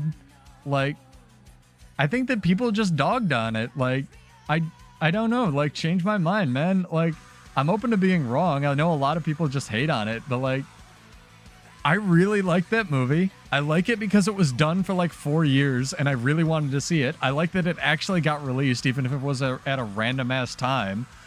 Like, and it's not bad. I'd love to see Magic or whatever. You know, the actors do their roles well. I'd like to see Magic or the chick from Game of Thrones or the dude from Stranger Things. Like, the characters were well cast. They do a good job. The villain's interesting. The CGI looks good. Yeah, and I like what I like. I'm not just right because I like it. But I thought it was a really good foyer, kind of like Constantine was, into filming a superhero movie I know like 80 people just unsubscribed on YouTube, which is fine. I don't make any money from this bullshit, but like it's a good foray into a different genre. Like things don't have to be just this single superhero power genre, because that gets old really fast, right? Like that's one of the reasons people have superhero fatigue, like, is because it's just the same superhero movie told over and over and over again. Like, I don't agree with most of the things George R. R. Martin says in terms of storytelling, but one thing he pointed out is that it's really boring fighting one dude with, or watching one dude with like super strength or super speed fight another dude with super strength or super speed, right? Like, it's like, all right, well, can we get like a dude with super speed fighting like... That's why I actually enjoyed a lot of the Flash series, even though a lot of the episodes were kind of Monster of the Week or just bad, where it's like, okay, what's this dude? He's a dude with super speed. What's he have to fight? Oh, this dude that can think really fast. Like, what the fuck? You know, it's part of the reason, like, Flash is just a character that's impossible to write. He's not impossible, but it's hard, because it's like, oh, what's this? Oh, it's a cold gun. What's that? Oh, it's a super cold gun that can, like, freeze you even if you have super speed. No, it isn't, because the time that it takes you to squeeze the trigger for the cold gun that counters the Flash is the time that it takes the Flash to run around you and pull your entire intestinal system out through your asshole. Like, it's just, yeah, and Gotham is a different type of series. I didn't watch a lot of it because it's not my genre, but at least they tried the detective thriller thing, right? Again, a lot of people don't like Eternals. I actually really like Eternals because it shook up the format a little bit, at least, where they were like, okay, what's the bad guy for Eternals going to be? Oh, it's going to be the Superman character that you're all empathizing with, you know, for most of this movie. Oh, that's kind of cool. Right? Like, you know, it's just, I mean, there's always going to be like in anything, any kind of, any media you consume, chat. I'm just going to ruin all fiction for you now. All fiction, almost, like 99% of fiction, requires suspension of disbelief. If for nothing else, then there's this thing where, like, you know how they just knock people out in fiction? If you're knocked out for more than like 30 seconds to a minute in real life, your brain is starving for oxygen and you're probably going to get brain damage. That just ruins like most of fiction right there. So any argument of like, oh, this guy's a speedster, you know, he should be able to counter this, kind of goes away in the face of, oh yeah, they knocked a dude out in like a detective thriller or in like, you know, this army movie or whatever for more than a minute, which is more realistic objectively. So like, he's just fucking dead, right? Yeah, and I think you earn suspension. That's a fair point. You do earn suspension of disbelief with good writing and good supplements to it. That's also a fair counter argument. Again, nothing's absolute. You like what you like, and some movies, you know, clearly better than others. But I do respect New Mutants for A, being stuck in development hell for as long as it was, because it was literally like 4 to 6 years that movie was done and just unreleased. And B, also trying at least a different genre. I think it needs to be less believable and more like empathetic. Like you need to feel invested. That's why a lot of people don't like Wonder Woman or Supergirl, or because a lot of these characters were trying to be written for female audiences, where a lot of the traditional audiences were male. It's why a lot of people dogged on the Harley Quinn show as well, which I actually love. I think it's fucking hysterical. But I also understand that it's not written 100% for the male gaze. So that's just something you're going to have to come to terms with. Not all fiction is written for you. I hate the Bond, like the fucking Bond books, because they're written for a older, very male audience. And like that has aged out of like that style of writing and that style of character. And it's just not for me, and that's okay. Different fiction for different people. But it is what it is, and you like what you like. Not everybody has to like the same kind of ice cream. The Harley Quinn show is fucking great. I haven't watched the last season, but I heard it didn't really get shit, and I also respect them for not just keeping it going forever. The goddamn first episode of the Harley Quinn show, I think, had me nonstop laughing. It was so fucking funny.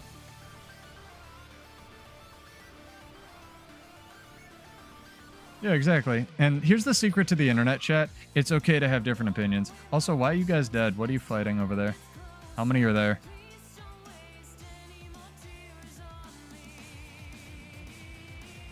Harley Quinn show is fucking great. It's not allowed on Twitter. Dude, don't be on Twitter. Twitter's... Oh, PSA chat. This is another marketing thing. Twitter changed their terms of service. I mean, Twitter's just a cesspool, and everyone's leaving it to go to Blue Sky anyway because Brazil jumped on Blue Sky and they're the ones pushing culture forward. So if you want an healthy alternative to Twitter, I'm probably going to be actually nuking my Tyria Tribune account and moving it over there. You know, for the 8 people following and listening to this, just it's not worth it. Go on something like Blue Sky, but Twitter changed their terms of service so that they can now train their AI and future AI on your posts. So unless you opt out of it, so you not only need to opt out like now, you have to opt out of it in 15 days when they actually integrate more AI training. So yeah. No, here's the thing. It's not, I don't want to dog on Twitter specifically or Elon or anything. Like, I have my beliefs and my very clearly defined opinions of that, but there are good people working at a lot of these companies. The problem with this is, whether it's YouTube, Twitter, and I say this as somebody broadcasting to YouTube right now, is you have to understand it. Again, you have to understand the kiddie pool full of urine you're getting into. And especially during political times or anything else, YouTube or Facebook or Twitter or whatever it is, they always engagement bait you, right?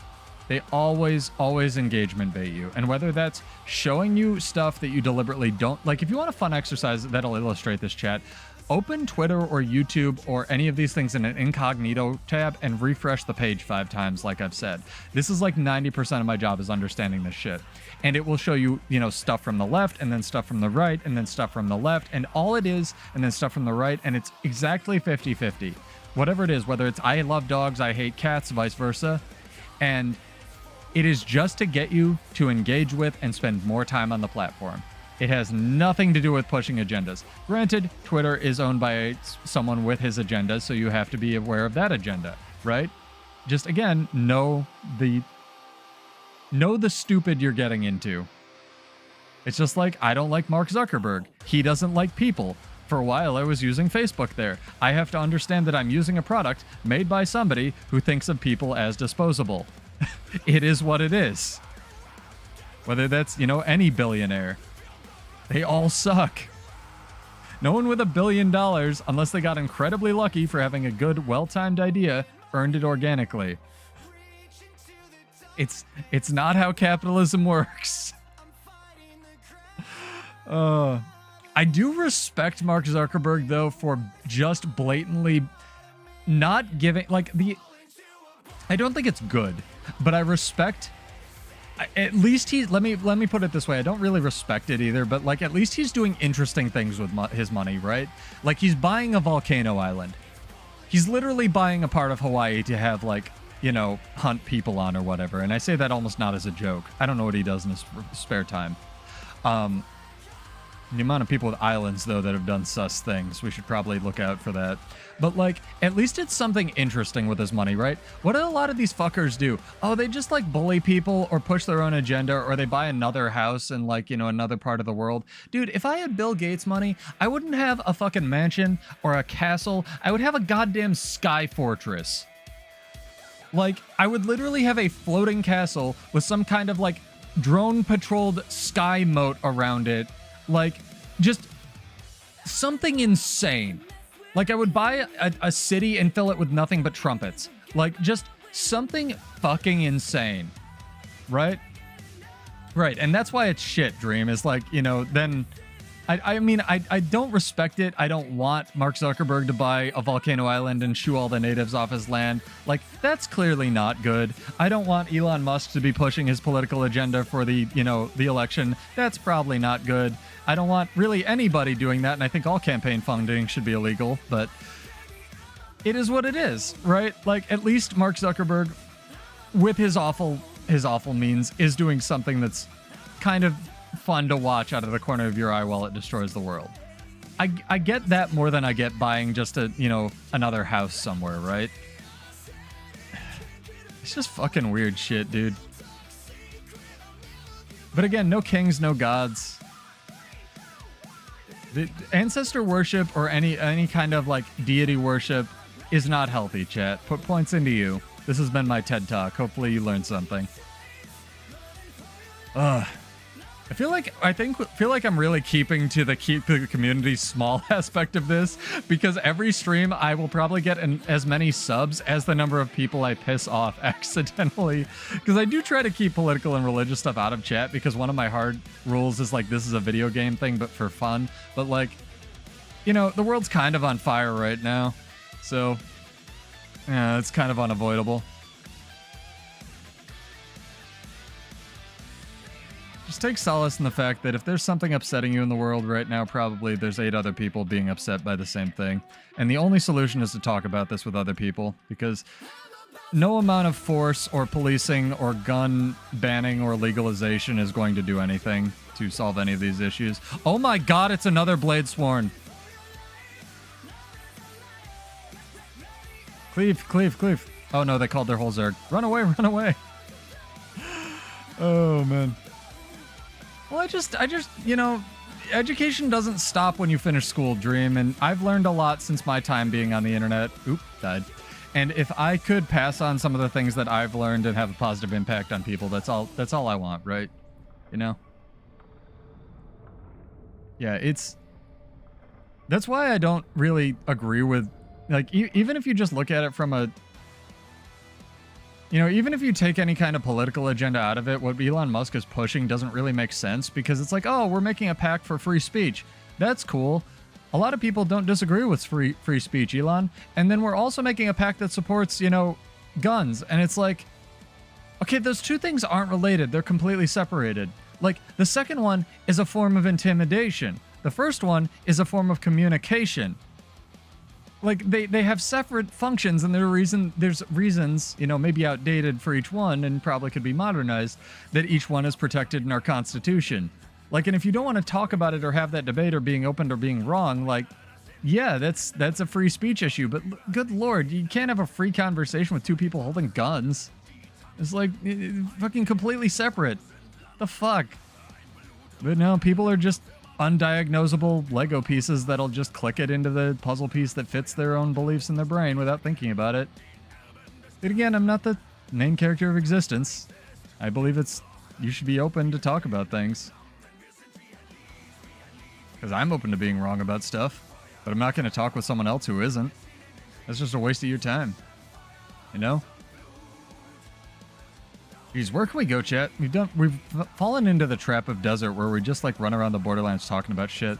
Let's try taking air again. You know what? Let's go back to EBG actually. Never mind. Let's not take in here. Let's go to a different map to round this out, because I'm getting hungry. Appreciate the reminders though. Let's go to Domain of Torment. Excuse me. That's one of the reasons I like having friends like Guy and other people from other places that aren't even America in the world, because I am not the main character of existence like Sucker Punch says. And if one of the greatest skills you can develop, chat, is being able to listen and being open to being wrong about stuff. And if you can do that, I mean, again, make sure the other person is open to being wrong too, but if you can listen to alternate viewpoints or just different perspectives, you're gonna be a lot happier in life than just like screaming and trying to, because the world would be so fucking boring if everyone was like me. Literally so boring. Oh yeah, I can come duel you and then we can round this out. I'm gonna go to Armistice. You guys can keep running around. Sorry, I didn't know you wanted to duel Dream, my bad. Yeah, groups, here's the thing. No, yeah, so people think again, there's a lot of, I know what you're saying, Ats. People think the right to bear arms reinforces the right to free speech, but really what the right to bear arms reinforces is the freedom to assemble. Because, and especially in today's, like, what is a gun going to do like, if the US Army comes to try to take my property or whatever, like, what is me having a gun going to do against, you know, I can't have an automatic weapon. I can't have a mass, a wealth of tanks. I can't have a surface-to-air missile. All of these things are illegal. Like, the right to bear arms is so very much manipulated and outdated. Like, I see what you're saying. I see where you're coming from, and in theory that makes sense. But again, when a lot of these things were written, we were talking about fucking muskets that needed to be reloaded. The founding fathers had no perspective that anyone like what's a fucking tank to George Washington, right? Like what's a nuclear missile to George Washington? You know? Yeah, and a lot of it I mean, it's not just right wing that makes the only like, you know, they're not the only ones that are guilty of this. But again, just being able to talk about this stuff and being open to being wrong, because I don't have all the answers, man. I don't expect anyone to have all the answers.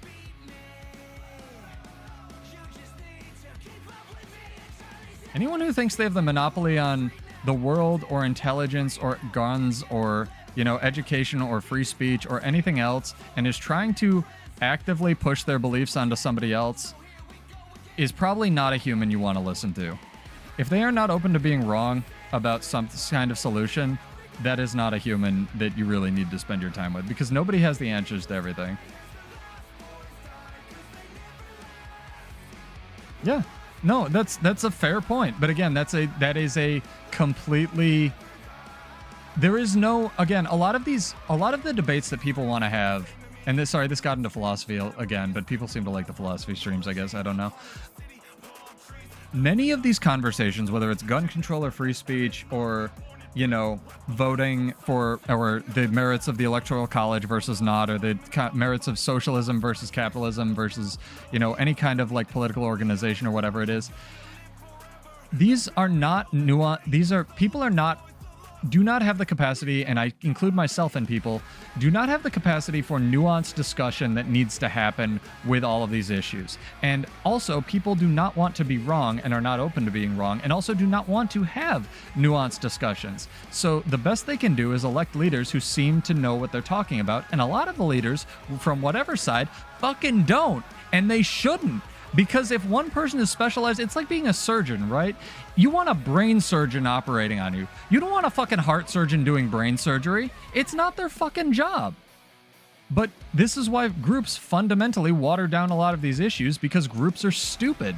Because they condense issues, and when people don't want to have nuanced discussions, that's when a lot of this falls apart. You know? Sorry, guy, I can read what you wrote in a second. No, you should absolutely be heard. That's what I'm saying. I want to talk with people who have different opinions than me, because you probably know, you know, being someone from Texas, I'm just stereotyping here, but you probably know more about my, you know, gun control than I do, because it's more popular there. Yeah, politicians are elected to govern. They're not elected to fix issues. Experts are supposed to provide feedback to fix issues. I mean, politicians are just like diapers. They should be changed frequently and for the same reason. I forget who said that, but it's a great quote. Whoever it is. A lot of the fucking left gets really complacent in this country and doesn't do anything to fix people's problems. A lot of the right is just corrupt as fuck, because while I do believe in a right-centrist government as a possible good thing, the fucking right has gone right off a cliff in this country, so it is what it is, and you have to understand that words have meaning. Socialism doesn't mean what people say it does. Fascism doesn't mean what people say it does anymore. You have to understand what you're talking about before you can talk about it. It's not the only place. People duel a lot of the time on the side of, like, EBG keeps and whatnot. But Armistice Bastion, you can also have duels in the guild hall.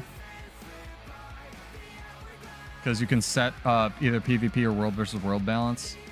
And again, if people like me talking about, like, you know, the stuff that's going on in the world, I can keep it up. If they don't, I'll tone it down.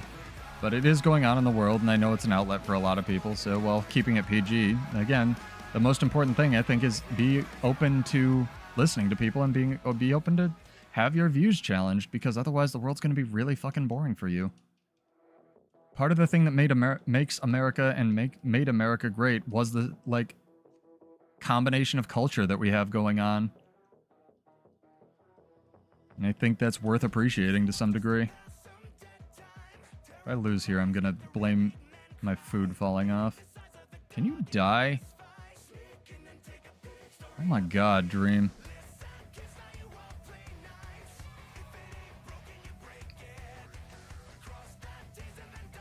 You should be dead. Oh my god! Please? Please. Bro. Thank you. Gotta like turn my brain on and pay attention to my main monitor. But just like, here's the thing. Whatever you believe, just be open to being wrong about it. I'm not the main character of Existence. I don't have all the answers. Nobody does. It is what it is. My build is so hard to burst down. Thank you. Mostly a center left. Yeah, I mean, here's the thing as well. It's kind of like the right has gone right off a cliff in this country. A lot of my friends want to support the Republican Party, but there is no Republican Party in this country anymore. Like, a lot of my friends that started out conservative or Republican or whatever you want to call it are now considered left because, again, there is no conservative party. There is no, like, a lot of the issues are the same, but it's like a lot of it's just like batshit insane crap. And in order to counter that, the left has had to like go off a cliff. So, and again, no one is open to listening or talking or being wrong. It's just you gotta be able to talk to each other and figure shit out because so much of this is nuance. So much of this is stuff that you don't have experience with, you know? It's not even his. Like, I don't want to get political, but you know, as soon as he's gone, it'll be somebody else's. Again, I want to steer away from direct political stuff. That's why, you know, let's rail it back. Let's not get too into the weeds here. Just positive vibes. If you're on the internet, be open to, you know, being wrong about stuff. I want to leave it at that. And I just want to hit people.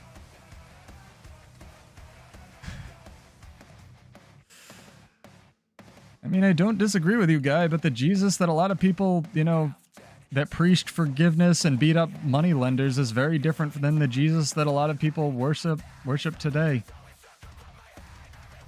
That's why groups dumb things down and they're stupid. Yeah, come voice after stream. Enigma always wants to like have these on private chats with me after streams. Man. Alright.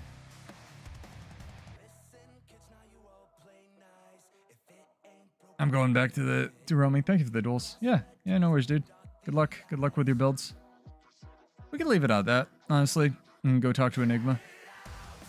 This has been a very interesting topic of how to be a good person, or at least to be an open-minded person. We will have our Bloodborne fashion contest. I think I'll put something together, so look forward to that. I'm gonna breakdance it out, so get ready, get hyped, prep your Bloodborne cosplays in a bit. And we'll be back on Wednesday for some more chill streams and roaming and stuff. Maybe we'll have some updates on what's coming down it's just officer stuff he wants my help with. It's nothing exciting. But yeah, I'm Pseudo. This is Build Wars 2. Sub if you like it. Again, if you want to support the channel, Prime subs go to our giveaways. And I stream every Monday, Wednesday, and sometimes Friday. Yeah. It is what it is. Cheers, guys. I hope you have a good night. And thank you for joining. I will see you in Tyria. Let's grab one more song.